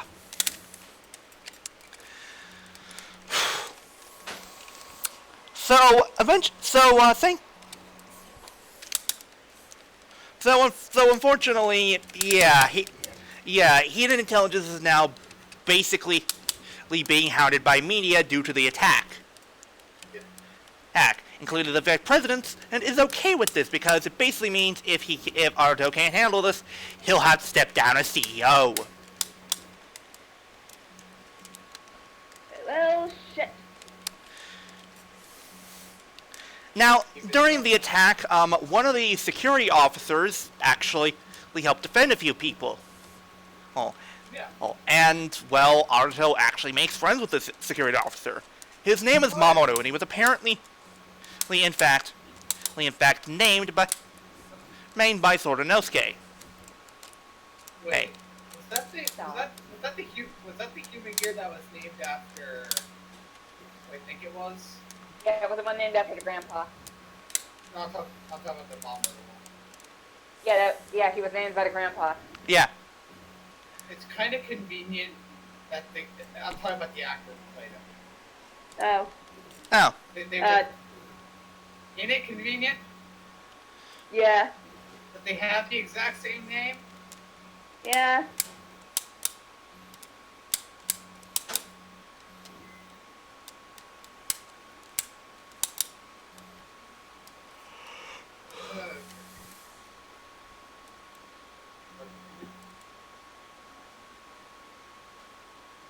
Yep.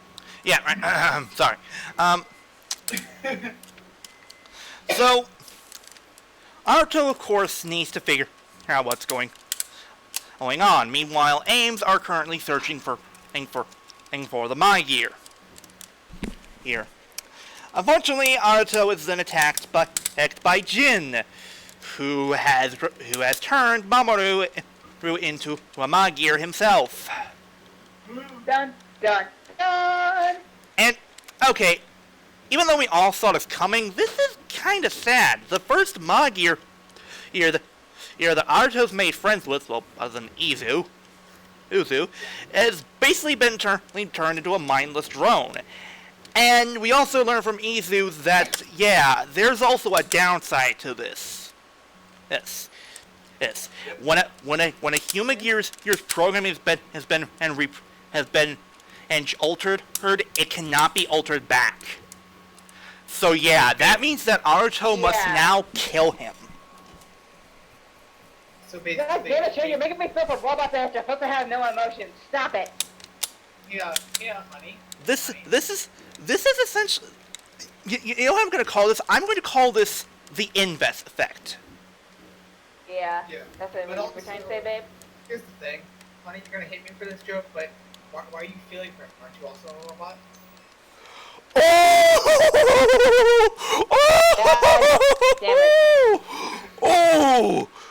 Oh, hero, excellent, burn to sleep. Gee, I got the fucking throw go because I'm roasting people left and right. Ulti, you gonna need a burn heal for that? Oh my god. Better have burn heal. Anyway. You guys. Moving on. So, I forgot to cover a certain scene with this episode. Right. So, eventually, Isamu calls Aruto out to a rooftop, and they discuss an event involving Daybreak Town. Now, the thing with Daybreak Town is essentially, the place used to be a serene place. It was nice and simple. Then one day there was a huge explosion that basically nearly killed everybody. However, Isamu brings a twist to the story. It was not a random explosion. The Humagears suddenly turned on all the humans and murdered all of them. Yeah, that's freaking dark. Oh, what's even more so is apparently Isamu is a survivor who had to witness as most of his high school students were basically murdered by the Magirs as they kindly said, kill all humans. Good God, that is dark. Yeah, that's dark. That is dark. Especially with the fact that the Magyars at the time, they're smiling! The human gears are fucking smiling during the whole thing! Good God, that is creepy! Yeah, that's creepy. Ah, Anyway, so back to the fight. Right. What I really like about this scene is basically have a moment where both Isamu and Naruto are basically finding the resolve to fight.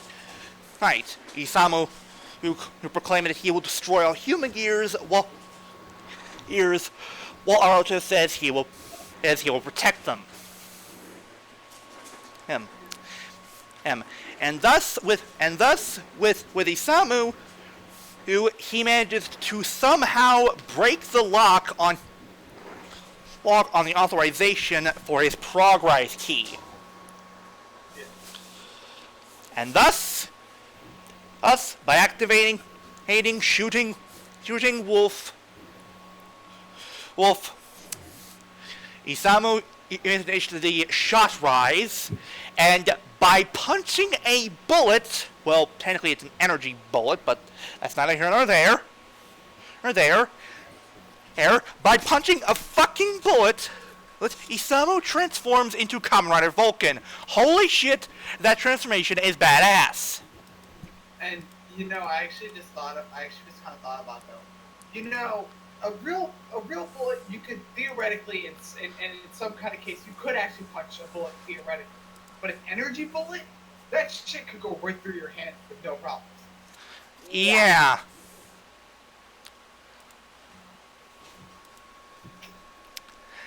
And thus we get a fight scene for both 01 and Vulcan. And both fight scenes are pretty good. Though with 01 we get something different, wherein oh right, I forgot to mention the Mog gear that Mamoru changes into. He changes into the Ikal Magir here, which is based on a Ikal Alateta, which is an extinct animal that lived in the late Oligocene to the Mikogocene epoch. What does that even mean? Whatever.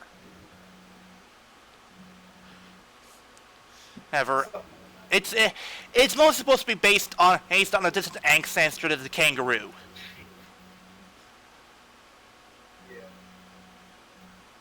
Anyway, but there's one point where the Ekal Magir actually infects a motorcycle and runs off on it.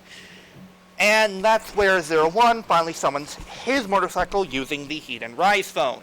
And the thing is, the Rise phone doesn't actually change into it. It actually summons the actual thing from a larger version of the Rise phone from a satellite that then changes into the actual bike. Okay, I'll admit that's kind of better than it just turning into the bike.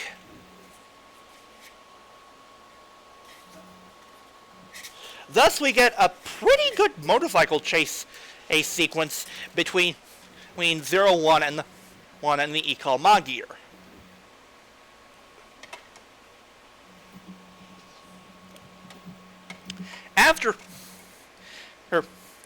Anyway, so cut back to the fight with Vulcan and his Magir. Here we get some pretty great action, and while that is all happening, Yua is actually filming him fighting the Magir. Oh, and by the way, I forgot to mention, Jin actually revealed himself to Naruto before Mamoru changes to the Ekal Magir, and basically reveals that he's part of a terrorist group. Yeah. That'll come back to bite him in the ass later. You'll see. Anyway, so... Give us do it right later, but we'll hear about that. Yeah. But anyway, so bottom line,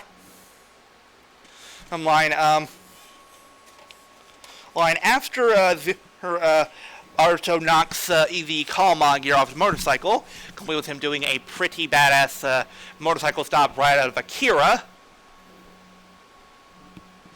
he takes the fight to a shipyard, where in the same location where Vulcan is fighting his Magir. Here, Aruto manages to finish off the Ekal Magir first with the Itachi Calibur's finisher.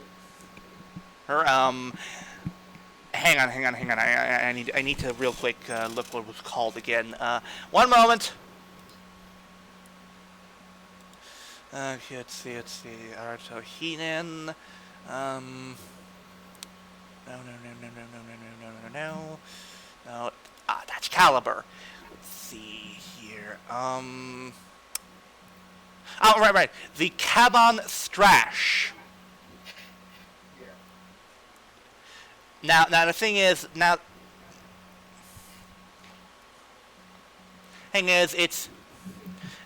that's actually a onomatopoeia combining the word strike and flash. Yeah. But yeah, using that, he defeats the Ekal Magir. What follows is then Vulcan using his finisher, and we actually get to see a pretty damn cool night shot with the fight. Oh yeah. And with the way they pinned part of the fight is that it's like since he's kind of new to still being a rider, it would presume that it would take him a while to even defeat the monster. Since he's mostly new to doing this, since he literally just became one, not even a few minutes ago, yeah. And honestly, I like the fact that we got a night shot in the first episode. Night shots in Toku always look great. Oh yeah. So, something about night shots just always look great. The fact that the colors always pop, the cool effect with the visors on the rider, it just always looks cool. Oh, and there's also speaking of One's transformation, it's actually a callback. Vulcan's transformation. It's actually a callback to something in Ishinomori, part of it. Now that's the moment where he basically has red lines coming across his eyes. That's actually a reference to the original transformation sequence when Shotaro Ishinomori had when it came to Ichigo's transformation. You will more commonly have seen this is when Shotaro turns into Joker with his transformation in Double. Yeah. But this is pretty cool. Cool to see that they call back to that. Nice touch. But yeah, we get Vulcan's finisher, the Shooting Blast. Yeah. Blast. Which essentially what happens is he fires five sort of energy dog heads that pin in the Magir to a shipping box. A shipping container or on the yard, and then he fires one last shot that basically shoots right through him and melts through about four of the containers. And yes, there's a moment where he essentially sees 01 through all the melted containers, and that part has actually been memed. That's been memed to hell and back, but like I could also they need to do another meme where like it's Arts looking through and it just has him just being like shit.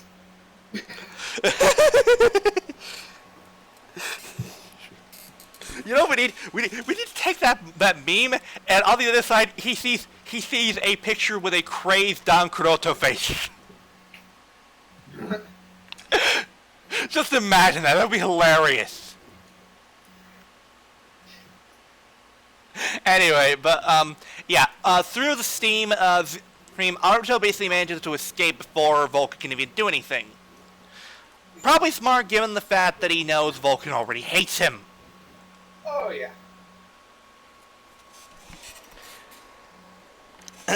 So the next day, a press conference is actually held about the whole thing with the Magirs. Oh, yeah. And while the vice president is not very good at handling the situation, and when someone asks if the rumors are true, Aruto comes in with Izu saying, yes, they are in fact true, but it is not their fault. And thus he reveals footage that Izu took of the whole thing with Mono mentioning that he works for MetsubouJinrai.net, and basically reveals the whole thing of them being a terrorist group. People, of course ask who he is, and that's where he does his gag again. And that's where we need to call, and that's where we learn. Okay, here's the thing. Earlier in the episode, when he tried to do that in front of Vulcan and Valkyrie, we saw that Vulcan was basically shaking, and at first it was assumed it was because of anger. It was not. It was the fact that he was basically trying to hold back his laughter. Yes, Isamu actually finds Naruto's jokes funny. Yeah, it's weird. Someone actually finds his jokes funny. Honestly, I kind of like that. Yeah, it shows that Isamu isn't really an asshole or anything. He's sort of misunderstood when it comes to certain things, but he's not a total jerk like Gaze. This gives him a good sign of humanity. Yeah, it gives him a sign of like, oh hey, he's not just such a big asshole. He actually has a side of him that actually still cares. And that sort of ends the episode. Oh, which next time we'll be getting the debut of two things. The first being Commander Valkyrie, which most likely by the time we're done with this, we'll see he rips from the episode of her transformation. I'm hoping that she kicks the bullet. I'm hoping she either has to do the same thing as Vulcan with punching the bullet, or she has to kick the bullet. Either way, it's cool. Yeah. Yeah, but in addition, we also get the debut of another form. And stay with me now, kids. Biting shark, do do do do do do. Biting shark, do do do do do do. The form has not come out yet. No. Fine, party pooper. But wow, what a great episode. Yeah, they've already. You know what the thing is though? The only thing that I'm not liking about it so far is that they're doing the is that they're releasing the riders so quick, right after each other episode wise. Well, honestly, I don't mind this. The fact that they have 3 riders is fine. It makes sense because of the fact that AIM is basically a military group. Of course they're gonna have their soldiers pumped out quickly. They're a military group. They're gonna want things to be done quickly. Oh, yeah, we actually have we do have it. Wait, what? We do have it. We do have what? Woo! No, wait, hold up. How old is this?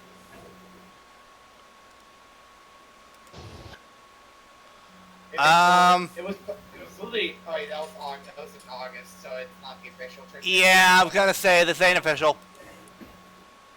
Yeah, but if you look at it, Vulcan is in it though, so.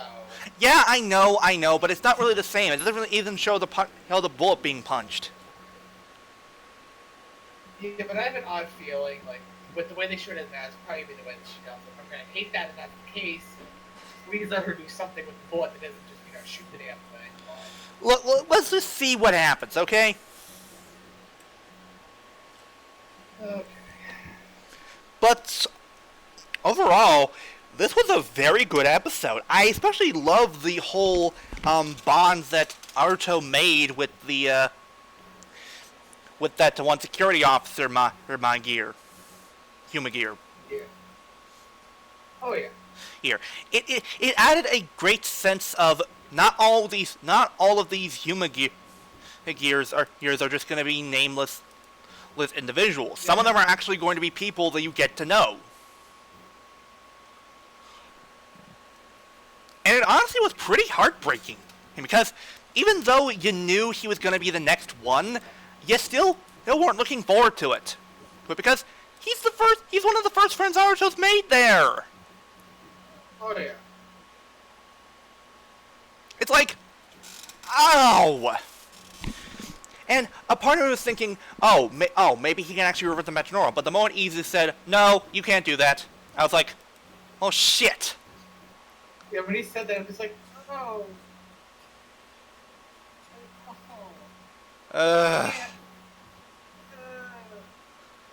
Anyway, but,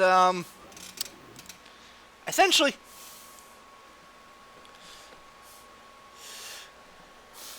I liked how this episode was paced. It felt like it was at a good pace. Nothing dragged at all. Yeah, no. Everything felt like it was an even pace. I quite enjoyed it. I give this an A+. Yeah. I mean, they've been able to keep it fairly consistent so far. 2 episodes in, and you're already getting, and then you're getting an ANS 01. Keep it up. You're doing good. Now then, and it is time for us to get bomb. For now, we are covering 4 episodes of Ryusoulger, and we start with episode 22. Titled The Life of the Dead. Yep. We start off where we left off, wherein Set, or Seto, whatever you wish to call him, screw the rules. I have Kishiryu.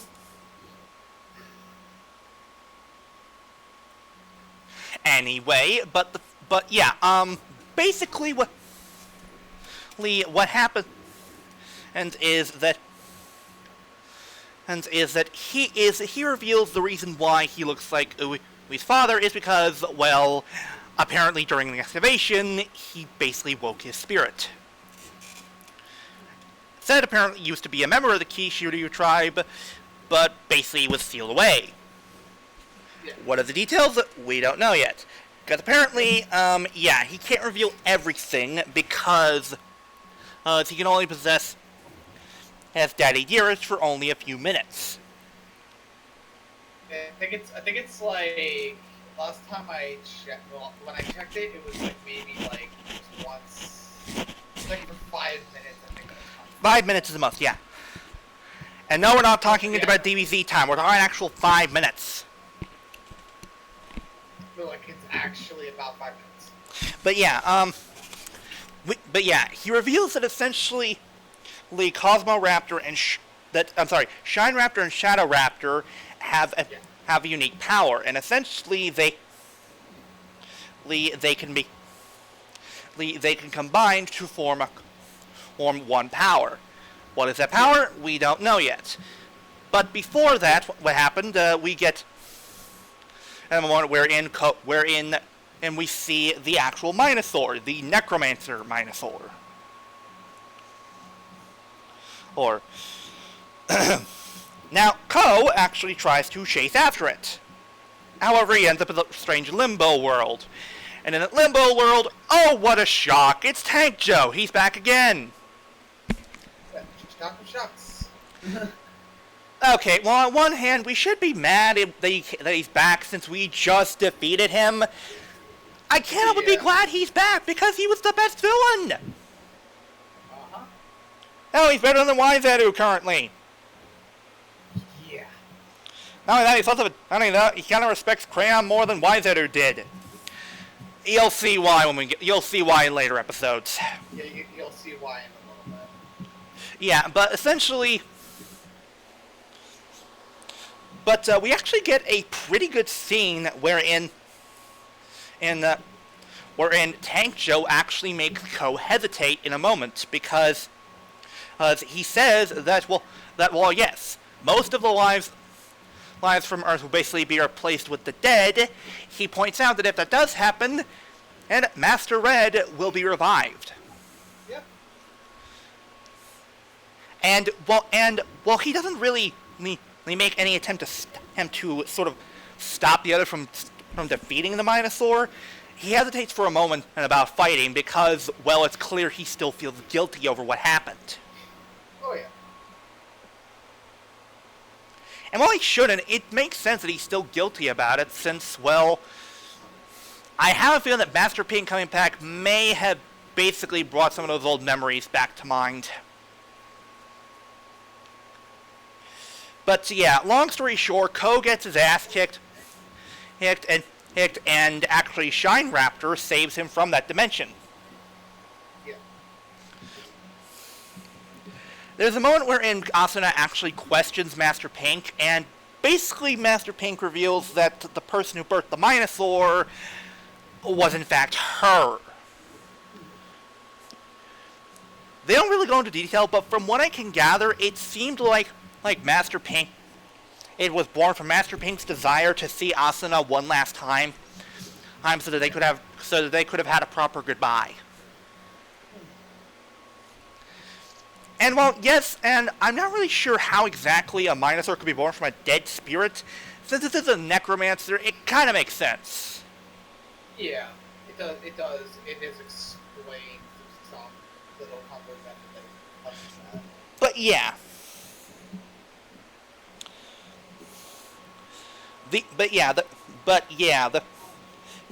Crayon actually tries manages to revive Tank Joe again by sacrificing three Doruns.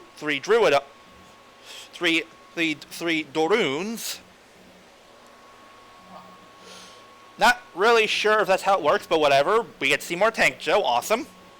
It's more texture, so cool. Whatever. We're not complaining. Yeah. Crayon actually has some sort of event. Tries to hold an event where essentially it will cause several humans to be gathered so that their spirits can basically be sacrificed. Yeah. However, the Sacrifice, Ryusoulgers... because of course. Did you really pop in Sacrifice just... for the greater good. The greater good. Also, you may want to let her know that her headphones are muted. Oh, she got it. I accidentally misclicked. But yeah, they were sacrifices for the greater good. The greater good. Shut it! But yeah. God damn it! But yeah, essentially, the Ryusoulgers arrive at the events that the Minosaurs that the Druidons were planning, and essentially start fighting Tank Joe and the others. Now, this is the point wherein Ko and Canoe, and I know what you're saying, we're mispronouncing his name. No, because of how stupid he is and how much of an asshole he could be, he was nicknamed Kanalo Canoe. Yeah, Canoe. Yeah, Canoe. But yeah, the two of them... Well, technically we should be including the L because technically he's constantly losing. So, Canoolu. Yeah, Canoe. Nah, I like Canoe better. Canoolu. No. We're calling him Canoe. Anyway, Canoe. Anyway, Ko and Canoe essentially have Shine Raptor and Shadow Raptor combine into one Kishiryu known as Cosmoraptor, and basically through Cosmoraptor's power, where the Ryusoulger can actually travel through different dimensions. Honestly, this is kind of cool. Yeah. And honestly, it kind of makes sense, hence when you think about it logically. Combining powers of light and dark usually creates some kind of miracle. Thus Ko using Cosmoraptor has to combine with Tiramigo to form a Kishiryu Cosmoraptor. And I'm not gonna lie, I kind of like it. Sorry that took so long, guys. I kind of like Kishiryu Cosmoraptor. Oh yeah. The railgun is a cool part, but I also love the fact that in the other hand he has a sword. And the helmet looks cool too. What follows is a pretty cool one-on-one fight between Kishiryu Cosmoraptor and the Necromancer Minosaur. Meanwhile, while the other Ryusoulgers are trying to fight Tank Joe, we get a pretty funny moment wherein and Kanano tries to use his catchphrase and Tank Joe says, "What is your name?" "It doesn't matter what your name is!"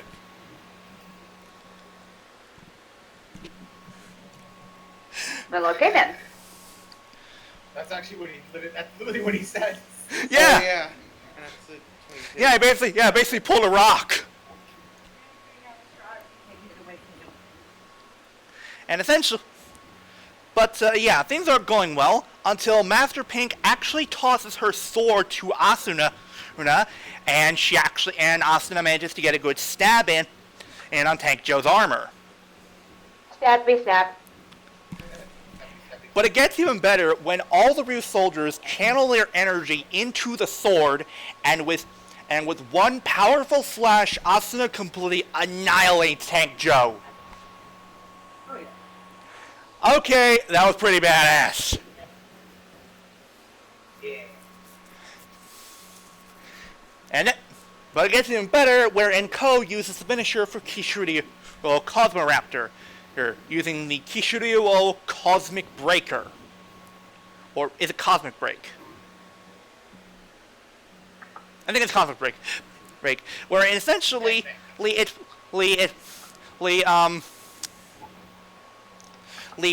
Kishiryu Cosmoraptor pulls the Gokaiger with doing the laser shot and then a slash to it. Thus, well, things are pretty much over. Souls start to go back to their world of the dead. And we also had a nice moment wherein Ui actually finds out about it, and well, she essentially is accepting of it. She doesn't really say, "Oh, don't go, mommy, where." No. As she is making food, she knows that her mother is leaving behind her, and she simply cries and says thank you. Aww. Okay, we might not be the biggest fans of Ui, but that was a good moment. Yeah, that was a good moment. See, here's the thing, though. Yeah, it was a good moment, but we had not even actually a good few sentences before it. We had a child rationalizing the exact same thing, except for I think it was her father instead. Was it? Oh, no. It was the mother. It was the mother. I know what you're talking about. You're talking about I thought the mother was. I'm pretty sure it was the father. I'm pretty sure there was a monster that brought him back. I don't think you're remembering correctly. The one you're thinking of is the maze monster. From Kyuger in that one. Hero, there was one that actually happened more recently. It was the one with Kotaro from Q Ranger. Yeah, but I'm just saying that I was talking about Kyuger. Oh, I don't remember for sure about that one. I can't remember. It was the father. For that one, I know it was the father. Ah, all right. But Yeah. But it's almost time for Master Pink to go. But she actually says to Asuna, while she was her worst pupil, she was the one who had the biggest heart, and basically never hesitated and just did things her way. Yeah. And thus, with a smile and a few tears in her eyes, she says thank you to her master, and thus Master Pink fades away and classifies herself as obsolete. Obsolete! Obsolete. And we also see that, the Ryusoulgers who are visibly upset about this, as we get a scene wherein Treon basically cries over Tank Joe being gone forever.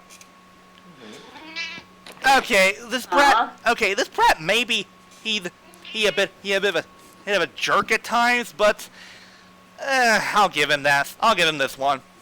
I also like the funny moment wherein Waizeru actually gave him a handkerchief and basically when he basically blew into it. When he tried to give it back, he said, "Keep it." Everybody gets one. That's his one. Yeah. So that sort of ends the episode, and I'm not gonna lie, I was impressed. Same here. This was not that bad. Yeah. This is honestly better than the last episode. It felt like it had a stronger message. There were some great moments. And this felt generally okay. I mean, it provided the message that some other ones did with the whole, like, the people you love aren't going to be there forever. And more important, the thing is, even if someone is gone, their memories will always be there with you in your heart. Yeah. Right. And hell, the person who mentions that is fucking Canoe of all people. Hey, yeah, also it's funny we gave him a new, Hiro and I gave him a new name, Canoolu. That doesn't even sound good. If you're gonna go with a funny name, go with Cannoli. Okay, Cannoli it is. I mean, we could also just call him Loser. Call him what? Loser. They all had to go somewhere. Very true, very true. But I give this A-. Yeah. Not bad, Ryusoulger. You're improving. Yay! And now you're failing because here comes episode 23. Oh, no. Oh, Oh no. boy. Okay. Here's the problem here, people. Now, to be fair, this episode starts off all right, where it actually reveals that, the Ryusouls actually have a lifespan to them. Yeah, you can't use them forever. They actually have a lifespan, and once that lifespan is over, they can't be used anymore. I have an odd feeling, though, that whole lifespan episode thing, since in this episode of all things, it's probably never going to come up again. Probably. But essentially, Lee Ko reveals that there are two ways of actually getting more Ryusouls. You have to excavate them, and like fossils, and apparently we learned this episode that actually Ko can actually hear the souls of each Ryusoul. Plot point.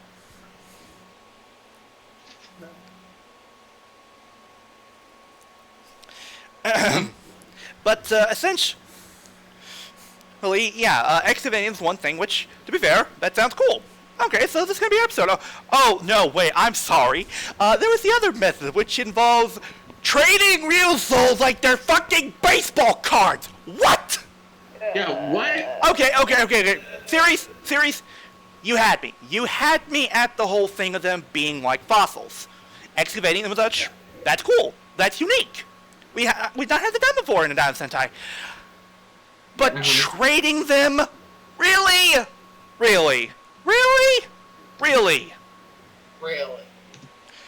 I'm sorry, but these are powerful artifacts that in some given situations basically are required to save the world. These are not fucking baseball cards, you fucking nupties! And unfortunately, it gets. And the thing is, people, you wanna know what's worse? This is a clip show episode. So thankfully, we're gonna be able to go through this really quickly. So, dumb training aside, we learned that Canoe actually found a new Ryusoul. The Kanai soul. Yeah, the Kanai soul. Yeah. And what is this Ryusoul's power? It can grant wishes. I can't see this going wrong in any way whatsoever. Oh, what's that? Canoe's gonna try and wish for Poon? What a shocker! There's a shocker. Hey! You guys were a bit delayed on the E. Yeah. The thing is, though, is that was more like too easy of a joke to make there. Fair enough. But yeah. Thankfully, Ko is the only one who's the voice of reason, who thinks maybe we should think about what we want to wish for. Or, long story short, convoluted events. Apparently, at one point, Ui got replaced by Wiseru. who tries to take the Kanai soul. Oh, the Kanai soul's taken from him, and then he just runs away like a pussy. Pussy. But the Kanai soul doesn't want to be involved with the conflict anymore. They send it up into space. Blah blah blah blah blah blah. End of episode. Yeah, it's not really. I thought it was Oto though. But wasn't Yeah, considering clip show episode. I thought it was Oto, not Ui. But that's the only thing I'm putting. Oto, Ui, whatever. Does it really matter? Yes, for the sake of we're trying to talk about this. So that is episode 23, and I'm sorry, people. I know I'm being harsh because it's a clip show episode, but the one thing I hate is when something has a good idea at first and then it just tosses it aside for something stupid. And if this episode had been about excavating Ryusouls, even if this was a clip show, if it actually sort of developed on that idea of them being excavated like fossils, I'd be easier on you. Not to mention But it didn't. that actually plays into one of the themes of the series. You know, dinosaurs. Yeah. And Yeah, but then it lost me at the trading thing.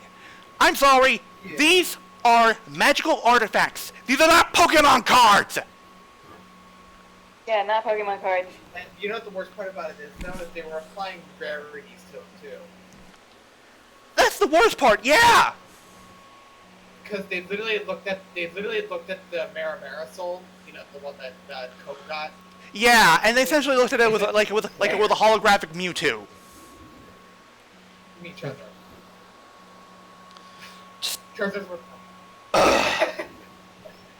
But semantics. No.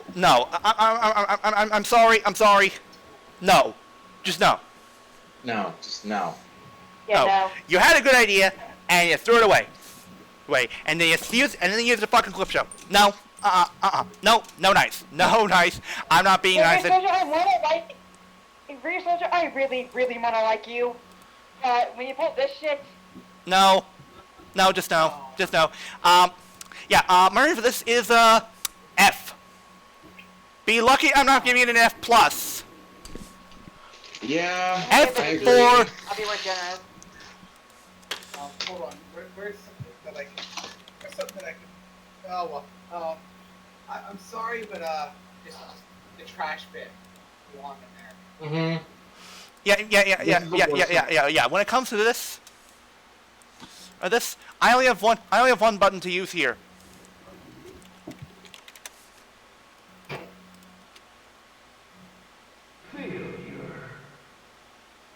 Thank you. Mm-hmm. You had such a good idea and you wasted it. Shameful. Shame. The only reason I'm not giving it an F plus because it had a good idea at first. I mean, Oh yeah. yeah, fine. It's not plus to add something. Moving on. Oh, and by the way, this was called the Phantom Ryusoul or whatever crap. Next up, we actually have a much better episode called the Love Karate Dojo. I love Karate Dojo. Now, this one actually focuses on Canoe. No! Come back. It's okay. It's actually a good episode, believe it or not. No, let me go. I don't want to talk about it.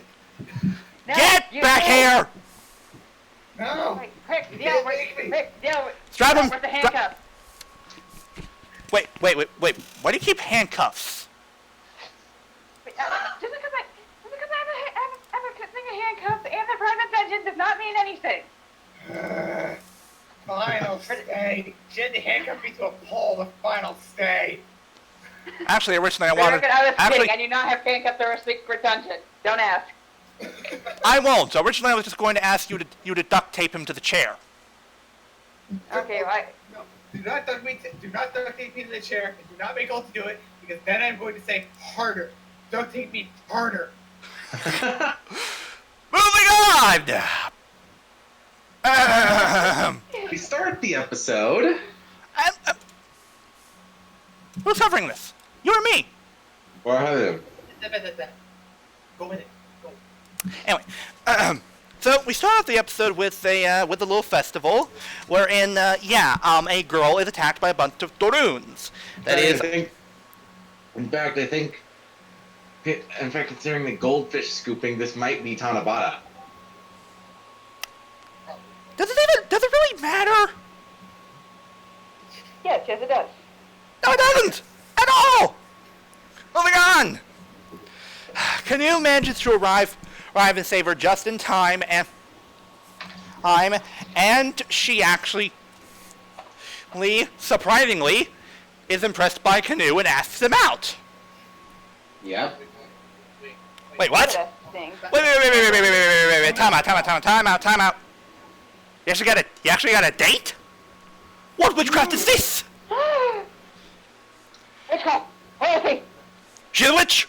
A witch! Burn out the witch! Burn out the witch! So the next day, a Canoe who takes Mao. No, not that Mao. I was gonna say, what does that have to do with Gokai Yellow? Not that Mao! Whap! Hey, don't you hit her. I deserve that one. Anyway, so also apparently Oto decides to spy on her brother with Melt because she doesn't trust the girl, whatever. Huh? Whatever, I mean, okay. Oh, by the way, earlier when he met up with her, he actually daydreamed about how her and him getting married. Well, married. She also asks him to see her father the next day. And at the next day, we see the two of them walking around, wherein she basically spots a wedding cake at a bakery, and says that is her dream. Canoe misinterprets this as her wanting to get married. This all will come back. This all will be coming to play later. You'll see. Yeah. Anyway, so eventually, Mao takes Canoe to see her father, who basically wants her to inherit his dojo. Oh, but Canoe at this point is thinking further. She wants to meet the father? yeah. So Canoe basically says that he will in fact defeat the father. However, that's when we learn, what a shock! Mao is the parent for this episode, Minosaur, which is in fact the dwarf Minosaur. Yeah. And don't let this appearance fool you. This thing can actually kick some serious ass. Oh yeah. Serious ass. This thing can karate chop a few people. Karate chop action! And it also has a knife. Not yet. Wait. Hasn't used it yet. Patience. Uh, Anyway, back to the episode. Canoe decides to fight the Minosaur one-on-one with no weapons. And he actually does well against it. yeah. Yeah, surprisingly, Canoe's pretty good in one-on-one hand-to-hand combat. Yeah. However, it does not go well wherein the dwarf Minosaur does a blindfold attack, wherein it surrounds itself with a barrier, and when Canoe tries to jump up to fight it, it shoots at him with energy attacks. Mm-hmm. Now, of course, the dwarf Minosaur and Crayon managed to get away. However, Canoe basically claims that he wants to defeat the Minosaur with his own hands. Okay, you know what? You're shaping up. We're up. We'll call you by your real name for now until you do something stupid. Yeah, you've gotten your name back for now. Yeah. So Kanata basically, Lee is asked by the Ryusoulgers say they want to help him, and thus we get a pretty interesting training montage wherein believe it's Toa and Melt are basically stand as the wall for the Minosaur, or Banba and Ko basically are the lasers for the Minosaur, and Asuna is the actual Minosaur. His objective is to basically get around all of that and actually hit the Minosaur. This calls for a training montage. Insert you're the best around, or whatever you feel should fit here. Anyway, so things aren't going in Kanalo's way until he sees a fish. It's jumping out of the water, and the way it jumps out actually inspires him. Thus, Kanalo mimics the way the fish moves, and using that maneuver, manages to finally land a hit on Asuna, completing his training.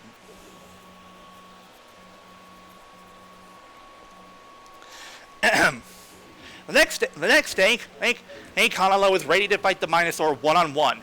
We actually get a cool moment where his insert song is actually used for the fight. Cool. Yeah. Good old Hiaki Takatori. When are we actually getting that song, by the way? I'm pretty sure the album is supposed to come out in September, so hopefully this month. I really want that song. I do too. Weird thing is, all the songs have been released except that one. Yeah. Anyway, so Kanalo finally fights the dwarf Minosaur one-on-one, and using its new technique manages to defeat it. But, well, elsewhere, Waizeru has pulled a bastard move by disguising himself as the father and proclaiming to Mao that Kanalo has basically abandoned her and basically has all of her energy drained and going straight to the Minosaur. Well, most of it. Well, most of it, but the Minosaur grows giant size, and also earlier before the fight began, and Ko actually gave Kanalo the Cosmo Soul. Yeah. Oh, so that he could fight the dwarf Minosaur. And thus Kanalo summons Kishiryu Neptune and had to combine with Cosmoraptor to form Kishiryu Neptune Cosmoraptor, which is essentially just Kishiryu Neptune with a new head and new weapons. Yep. Yeah, that's literally it, yeah. Kind of lame since it doesn't really have any other parts from Cosmoraptor, but we'll let it slide. Yeah. Anyway, so yeah, we get a pretty cool fight between the two, ending with Kanalo finishing off Dwarf Minosaur with the Kishiryu Neptune Cosmic Break, which is basically a reversal of the normal finisher, wherein first the mech slashes, then it shoots. Yeah. Yeah.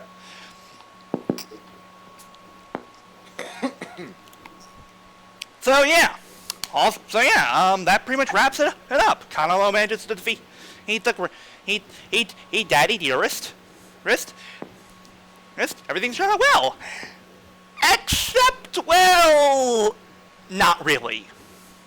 Not entirely. Kanalo did in fact defeat the father, but he basically just inherited the dojo from him.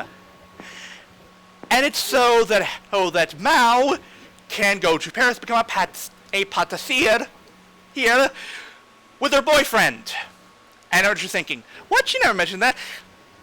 Yes, she did. It was while Kanalo was daydreaming about a wedding. And right there, you just had your name stolen from you, you're back to being Canoe. Yeah, because you literally could not figure out that she literally said, "Hey, I want to become this year, and I want my boyfriend to come with me." You could not stop thinking about fucking weddings, you fucking numpty. You are back to Canoe. Canoe, shameful. That is a shameful display. Rule number one, guys. Whenever you're speaking to a girl, always listen to what she has to say. Exactly. Especially when it comes to those kind of situations. Exactly!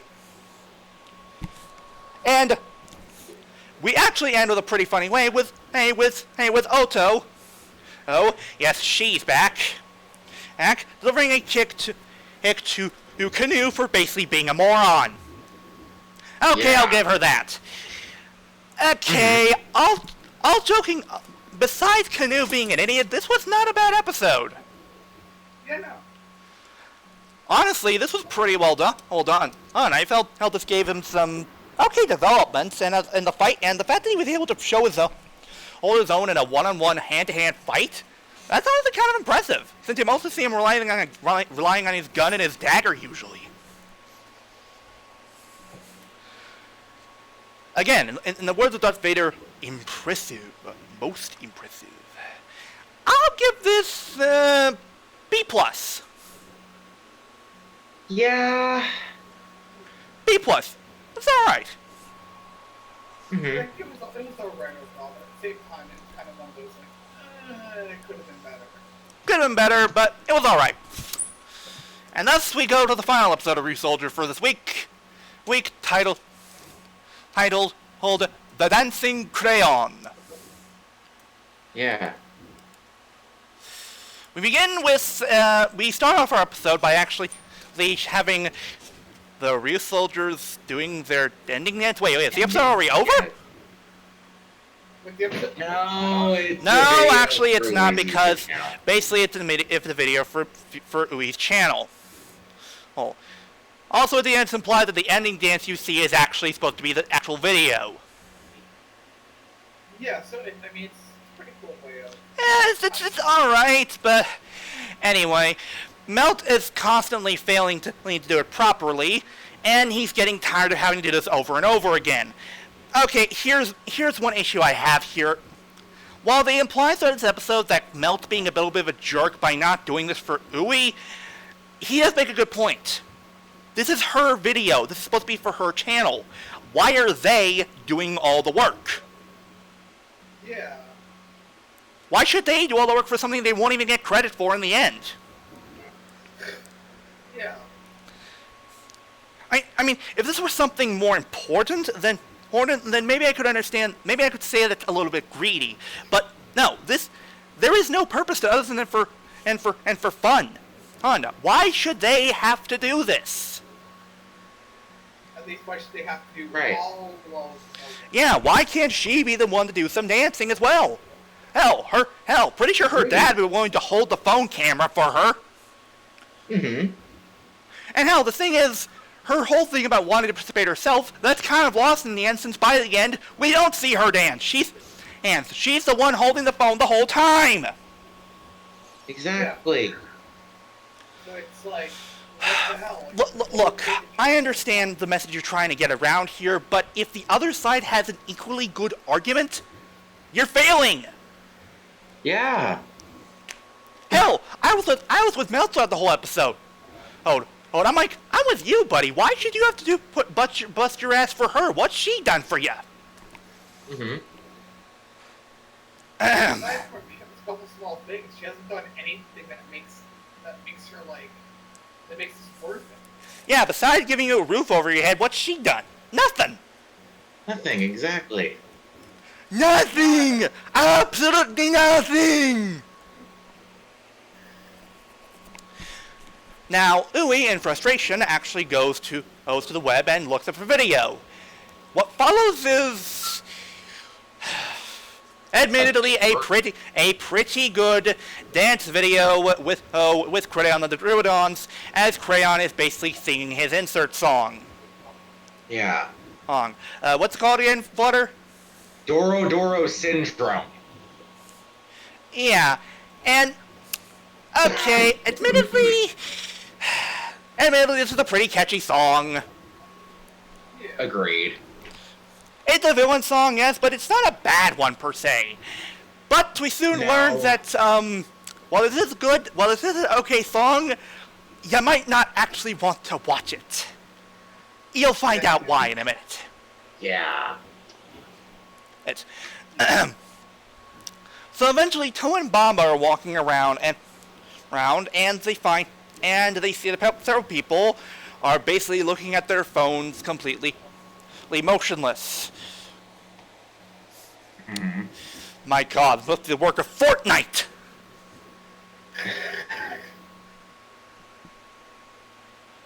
No. What am I thinking? It's not Fortnite. It's Angry Birds.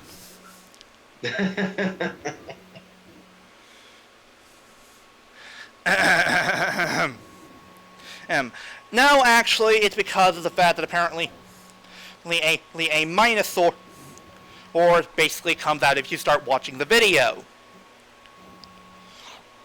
Mhm. Oh, and not only that, the Minosaur takes your soul. The Grim being yeah, of course, it's the Grim Reaper Manosaur. Which, I'm not gonna lie, I kind of like the design for it. I like the design too. Though I will admit, I kind of think they should have saved the Grim Reaper thing for a better looking for a future monster, since Grim Reaper's a pretty popular and powerful monster. So Mm-hmm. it's just a kind of a waste here. Like there really wasn't any sort of monster you could use that basically involves stealing souls. Pretty sure there's still several you haven't used. Yeah. Yeah, we could have also just used what's the one thing that she has like the like he's like a jar with it. So I don't know what it's I can't remember. I Anyway, think it's Tango or something like that. anyway, so unfortunately, thankfully, Ko and Asuna are safe from watching the video, but unfortunately, Chiramigo does and has his soul all swiped. Yep. Minosaur, no swiping. Anyway, but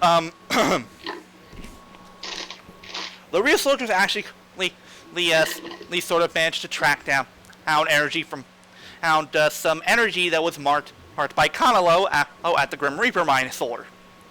Or they track it to a guy's house who's actually speaking to Crayon.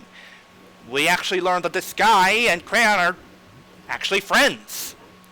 Yeah. And before you say anything, oh no, he's just using him. No, we're not kidding. They're actual friends.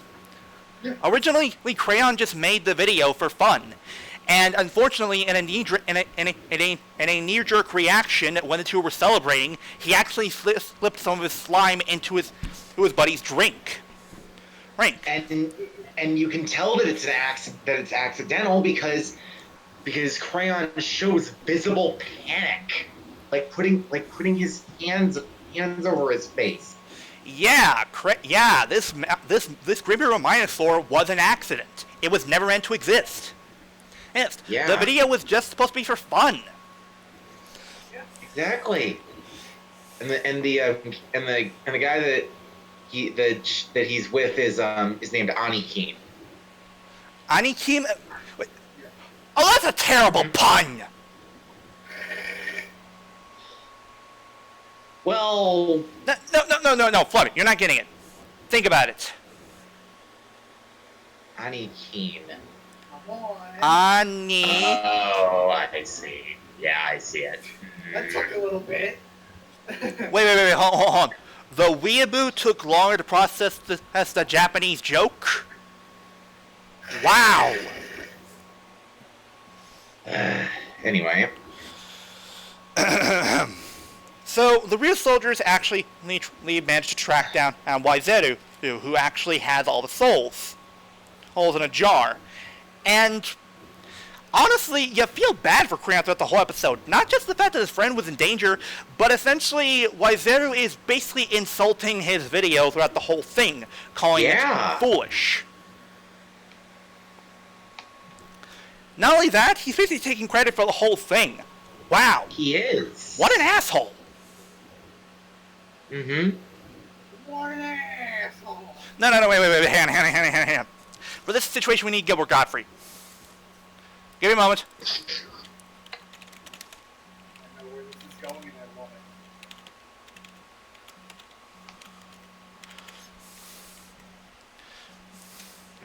When it comes to the whole thing. Actually, I have two benefits for this. First, this is what Gilbert Godfrey thinks of Waizeru. What an asshole! Also, this is what James Rolfe thinks of you.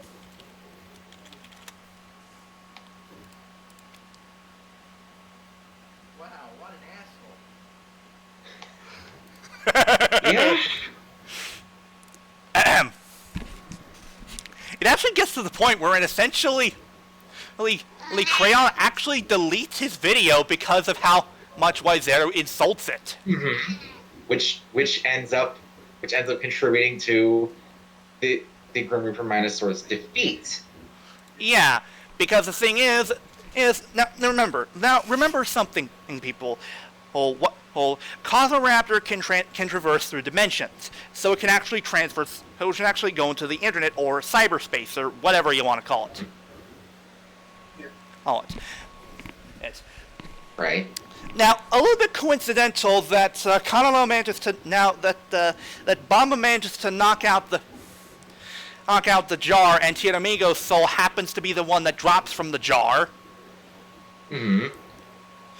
So using Which he then throws from the forest that they're in into which he then throws from the forest that they're in to the Naohisa home. Essentially, yeah, that's what an arm. Jeez. Anyway, so yeah, Ko uses Kishiryu Cosmoraptor, travels into the internet. Ko, just ignore that place called 4chan. Yeah. Go there. No, go. Do not take that right turn. No, and don't take that left turn on that place called Tumblr. It's pretty much trash nowadays. And don't turn around because you might see some stuff you won't unsee. No. If you turn around, you might come across something called Rule 34. No. Anyway, but basically the Grim Reaper Minosaur was basically created from Anikin's old laptop. And basically that's where all the clones that it's created is coming from.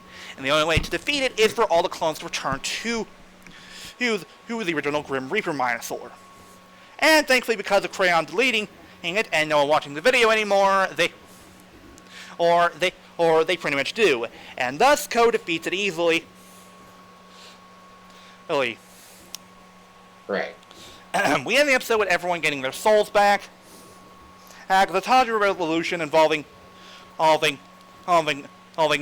and Ui, blah blah blah blah blah, end of episode. Okay, Yeah. Here's the thing. Even though we poked fun at it, again, this was not a bad episode. No. Not at all. This is honestly just as good as the last one. Agreed. And honestly, this felt less like a Ryusoulger episode, more like an episode that focused on Crayon. And it's honestly odd to get an episode focusing on one of the generals. It is. And this especially this late. Yeah, and honestly, by the end, you feel really bad for Crayon. Oh, definitely. On. Oh yeah. He went through all this hard work to make a video, and not only was it basically used for someone else's own plans, but he gets no credit for it, and he puts his own friend in danger. Yeah. Mm-hmm. Honestly, it's rather sad. It is. Oh yeah. By the end, you just want to give the poor guy a hug. Yeah. Like, I have an odd feeling if he hadn't done that, the thing that he did, he probably would have just Crayon would have almost just quit to do more stuff like that. Yeah, which I don't feel like which I have a feeling that the thing with Crayon, he's gonna be a general that reforms by the end. And we have ourselves a Luckiro 2.0 here. Oh yeah, definitely. Mm-hmm. Which I know many people are going to make when you complain about, it's just like fucking encourage blah blah blah. Shut the fuck up. Look, this is at least trying to differentiate it a little bit. Yeah. At least it's trying. Mm-hmm. Yeah, honestly, this is a pretty good episode. I give it an A. Yeah, straight A. A for effort. Or, good job. Yeah, A for it trying very hard to make it actually done. Mm-hmm. And honestly, it makes it kind of want Cray on song, which thankfully that it is actually coming out on its own album. Good for him. Yeah. But yeah, that's gonna do it for the episodes. Now now before we get to our daily topic, we gotta go over our plugin. Mm-hmm. Let me just get the sound.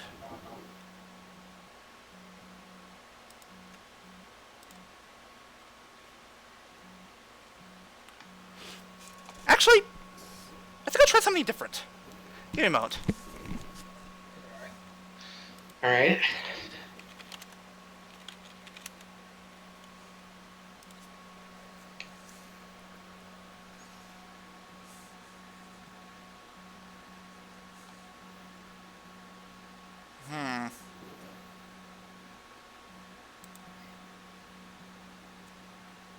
A jump to No, that's not it.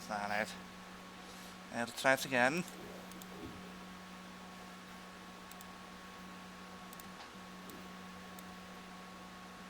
a jump to No, that's not it either.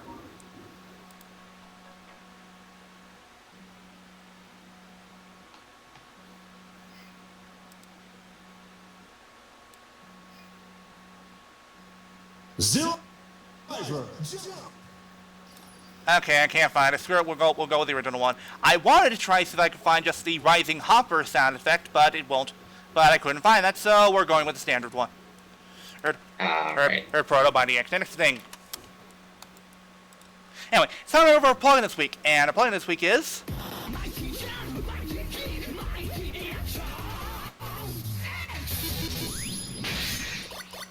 Ant Dude, and this was Flutter's suggestion. Flutter, why don't you go over this guy? So, Ant Dude, what his videos are, they focus on various video games like Kirby, Kingdom Hearts, Banjo-Kazooie games, such like that. And we've been wanting to cover video game YouTubers for a while now, and I thought that this week was a good time to start. Not to mention, he gave us a pretty good joke from his Kingdom Hearts reviews. It's involving a member of Organization 13, Marluxia. Boy, isn't he pretty? Yeah, and he's actually collaborated with a fellow video gaming YouTuber that we very much enjoy. Some call me Johnny. In his when he covered the Sonic Advance games. Also, he's actually collabed with someone else we've plugged before. Oh. He's actually collabed with DJ Slopes. Oh, nice. And also, he's collabed with another YouTube game reviewer, Cadicarus. Ah, yes. We'll be getting to him another week. Mm-hmm. But yeah, check out his videos. And yeah. He also did a great sort of review of several of the Mario and Sonic games, including both the console and handheld versions. oh yeah, the Olympic Games, right? Yeah. Yeah. But yeah. Also, wait, hold on, where is it? Oh, here it is. Here, thank you. But yeah, now that we've gone over that, it is time to move on from our weekly plugin to go over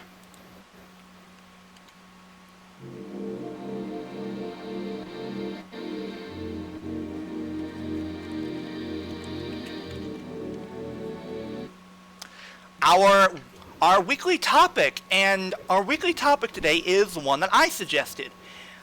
The challenge is simple.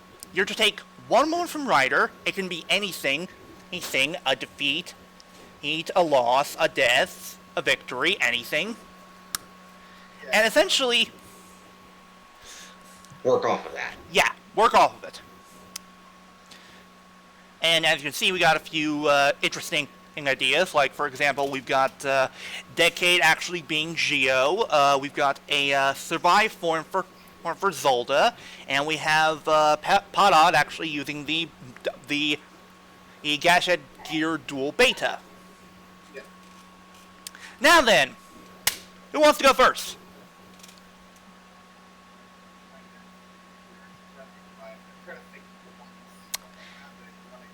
I'll go first. All right then, Flutter, go. So, this should come as a surprise to absolutely no one. It's Anna-related, isn't it? Yes. However, There's the it has shocker. to deal with Hey! it has to deal with something from the later episodes. More specifically, how they handled Kohana. Now, for those who don't know, the original actress for Hana left for, I believe, it's for medical issues, but I might be wrong. If I remember correctly, I think it was because of the fact that she was pregnant. It was something. That's what I remember hearing. Health problems due to overwork. Where you're reading it off the wiki, aren't you? Yeah, but yeah, she was getting overworked, and thusly they had to de-age her into Kohan. Now, later on, when Yuto loses his memories, they introduce a separate rail that cuts through.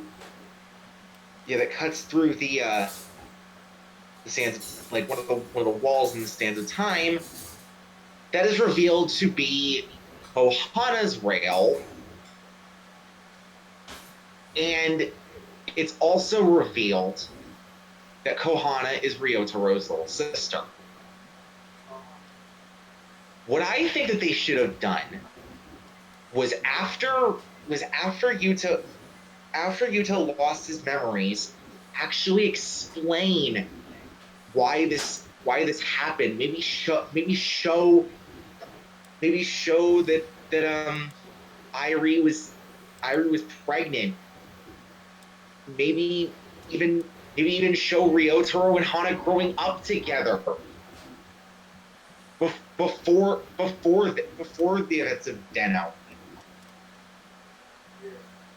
And because this pretty much comes off very unexpected, and especially considering it's very late in the series, a little unnecessary.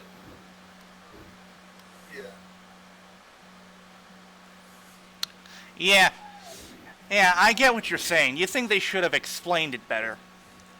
They should have, because they just bring it up, it's established from there, then they move on, showing absolutely nothing leading up to it.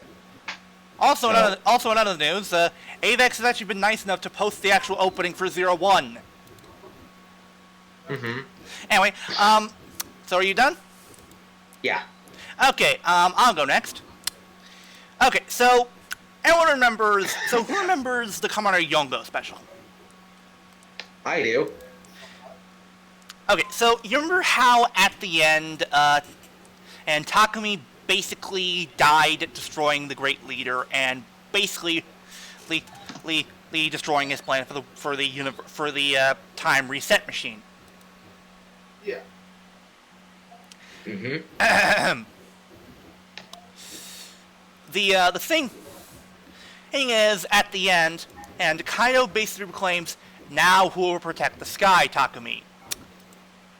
Here's what I would have done. Rather than just forget about it and continue to have Takumi being the main leader of Fives, play off of this and instead have the leader of Fives be Kaido from now on. Mm-hmm. Have him basically pick up where Takumi left off.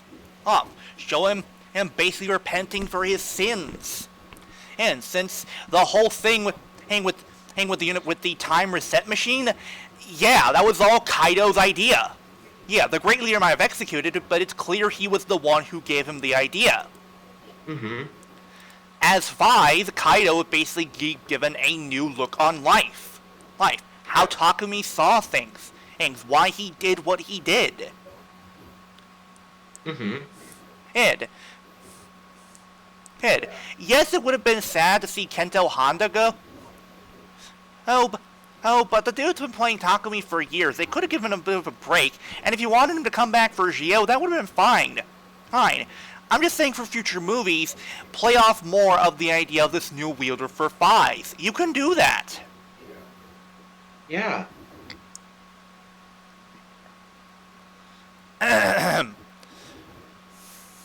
Anyway. But yeah, that's my first idea. What about you, Hero? I gotta the idea that I had was generally good enough for it. All right. I can't think of anything else at the moment. Well, do you remember the opening episode of O's where the mantis was it Mantis Yummy? Yes. Yes, Mantis Yummy. Yeah. The mantis Yummy wanted the belt. Yeah.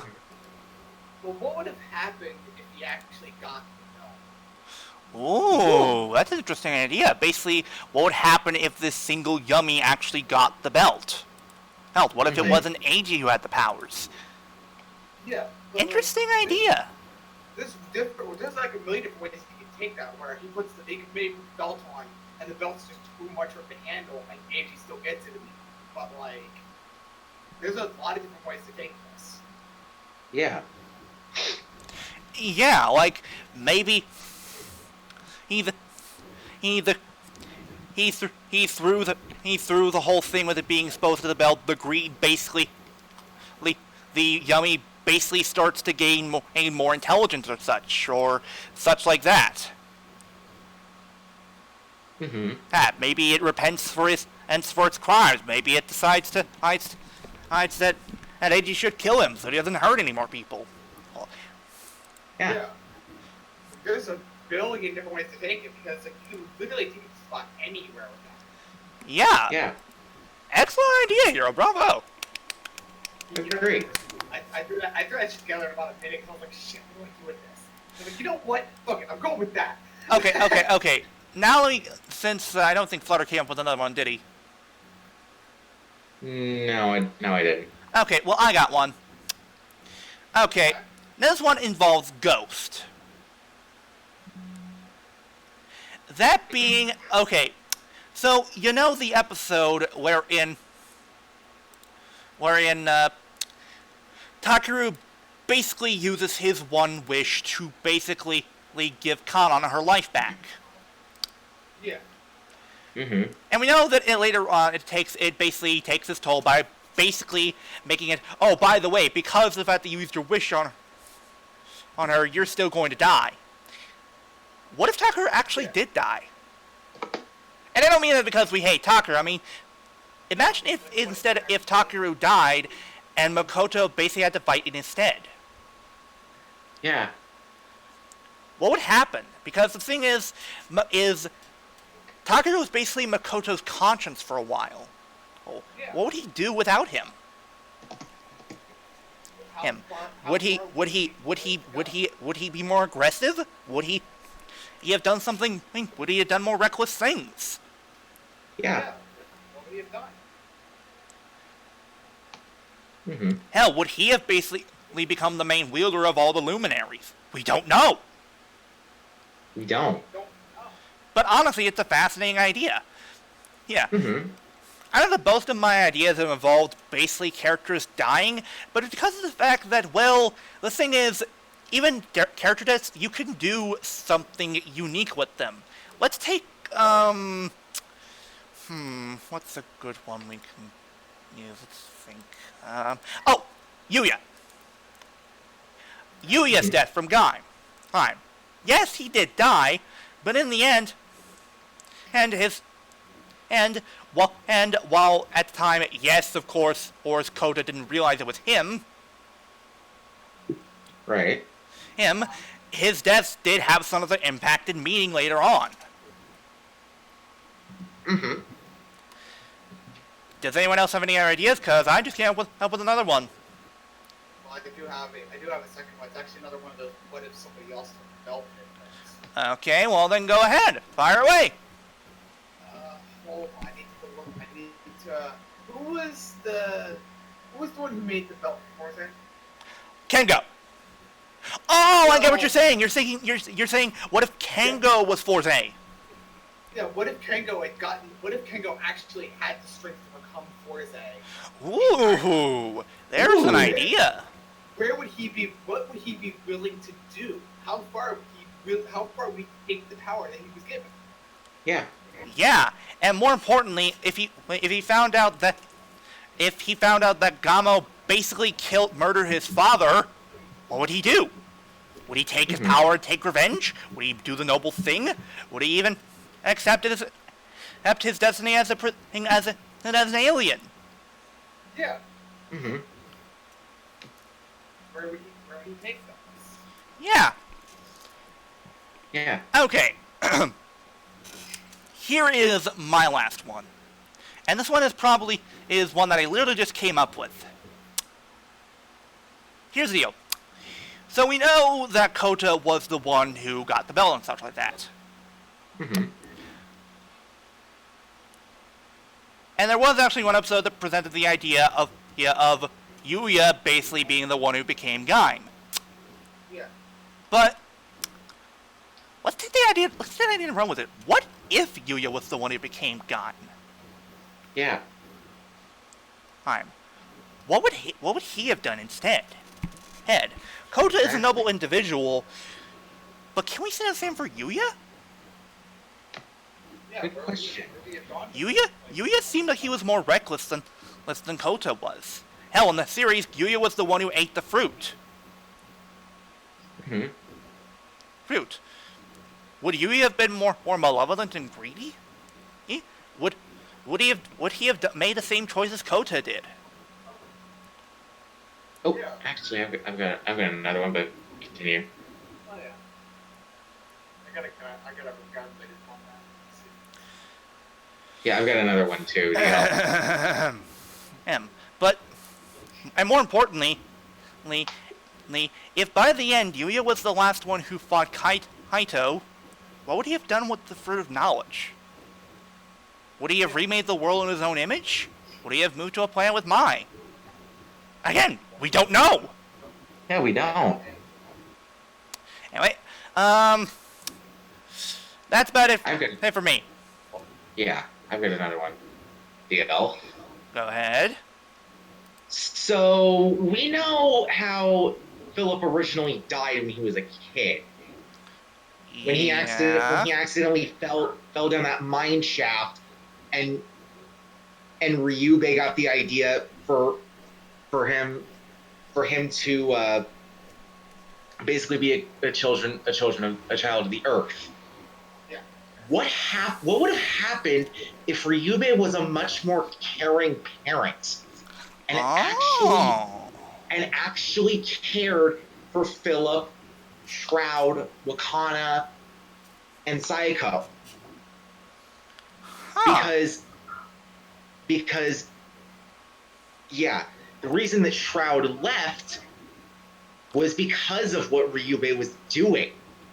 Yeah, because the thing was Ryubei was essentially using Philip as his own guinea pig. Yeah.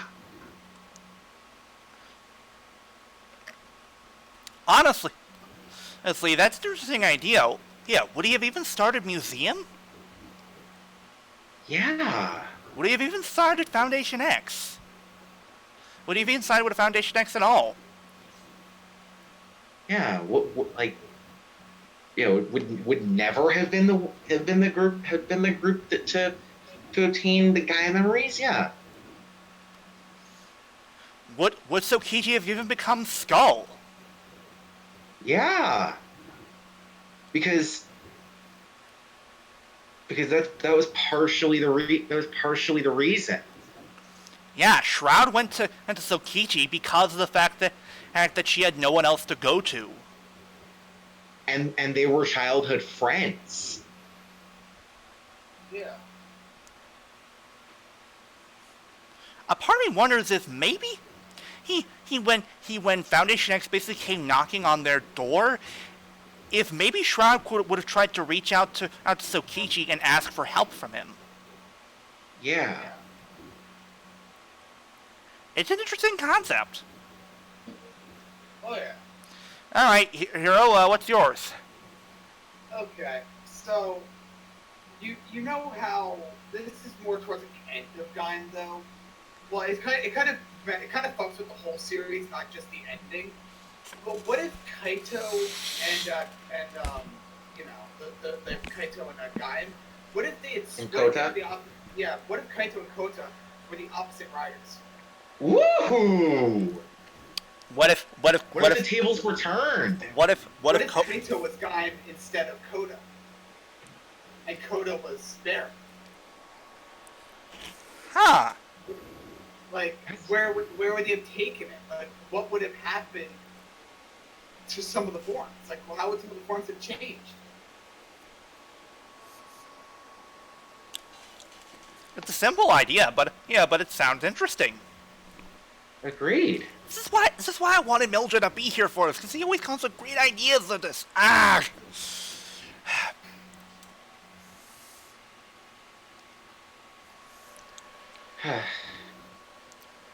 Anyway. I think that's pretty much it for now. Yeah. If any of you in the audience have your own what if idea, feel free to post it in the comments. Yeah. Now then, it is time to, of course, go over the keyword puzzle. Mm-hmm. You might want to this doesn't involve me, so. Anyway, now then, you kids know the rules already. I will list off the keywords. I'll play the music for 1 minute and 15 seconds, and then any of that long to try to figure it out. You get 3 guesses. Because otherwise, you're out of here. All right. Hang on. Let me get the Price is Right fail music because I want to make sure it's ready when we need it. Yeah. Because I know I'm gonna need it. Because there's no way any of you are gonna figure it out. You don't know. All right. Anyway. Now then. 検査を始めようか。1つ目のキーワード Combat。 2つ目のキーワード Ascent。 最後のキーワード Fire。 So that is Combat, go ahead. Ascent, and Fire. And the music timers... What was the second one? Ascent. Ascent. Fire. And timer music starts now. Combat. Ascent. Fire.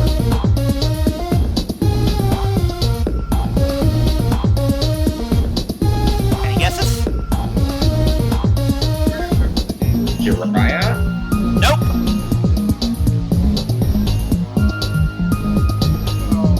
I don't know the exact name. You're gonna speak up. Was it Fire?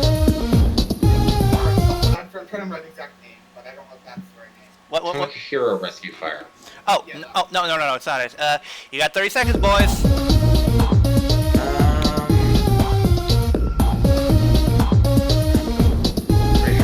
There's a door. Yes, Todd's door? I'm still thinking. Oh.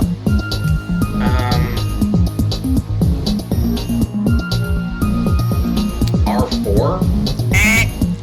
10 seconds. The counter?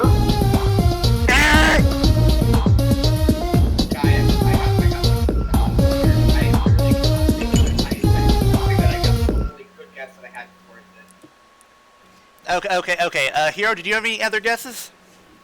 No, that's the only good one that I literally had. So, I'm sorry, gentlemen, but you just lost the game.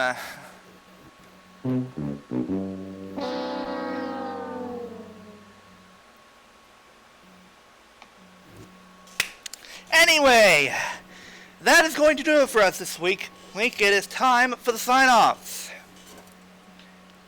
I have been your flamboyant flyer, Flutter 98, saying so on flyers. Well, I've been your Savage King Hero, and well, damn, honey, you came up with a good one this week. I'll say that much. I have a feeling you'll be kicking yourself when you find out the answer.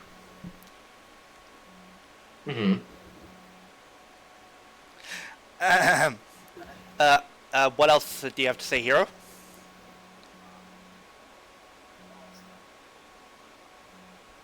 Don't you have to blame someone? I don't know what you're talking about. Oh yeah, I blame you, Flutter. Oh god. Looks like Ulti's not going to be here for her sign-off, so, we'll finish up with me. I, of course, have been your kind and most beloved overlord, and we're not extraordinaire, DLBot 2016, reminding you, there's just a passing by Toku fan, remember that? And, guys, if you come across a girl that you save from a bunch of monsters, make sure you listen to what she has to say, otherwise you'll end up basically being duped into basically fighting for a karate dojo and getting nothing in return, while the girl or her boyfriend move off to Paris. Well, it was fiance, but No, it was. Oh, it was boyfriend. Yeah, she wasn't. It was a engaged. boyfriend, you numpty. Yeah, what? Yeah, she wasn't engaged. She wasn't. Yeah, you're right. Yeah, but also, if someone makes a video that's very popular, don't take credit for it and call it stupid. That's just mean. That's just mean. Don't forget to praise our meme Lord Goddamn Karoto, and of course, show, and we will see you all next time. We are sorry for the fact that the Geo retrospective has been delayed. It is coming, folks, we promise. Yeah, we promise, man. It will come soon. Anyway, we'll see you all next time.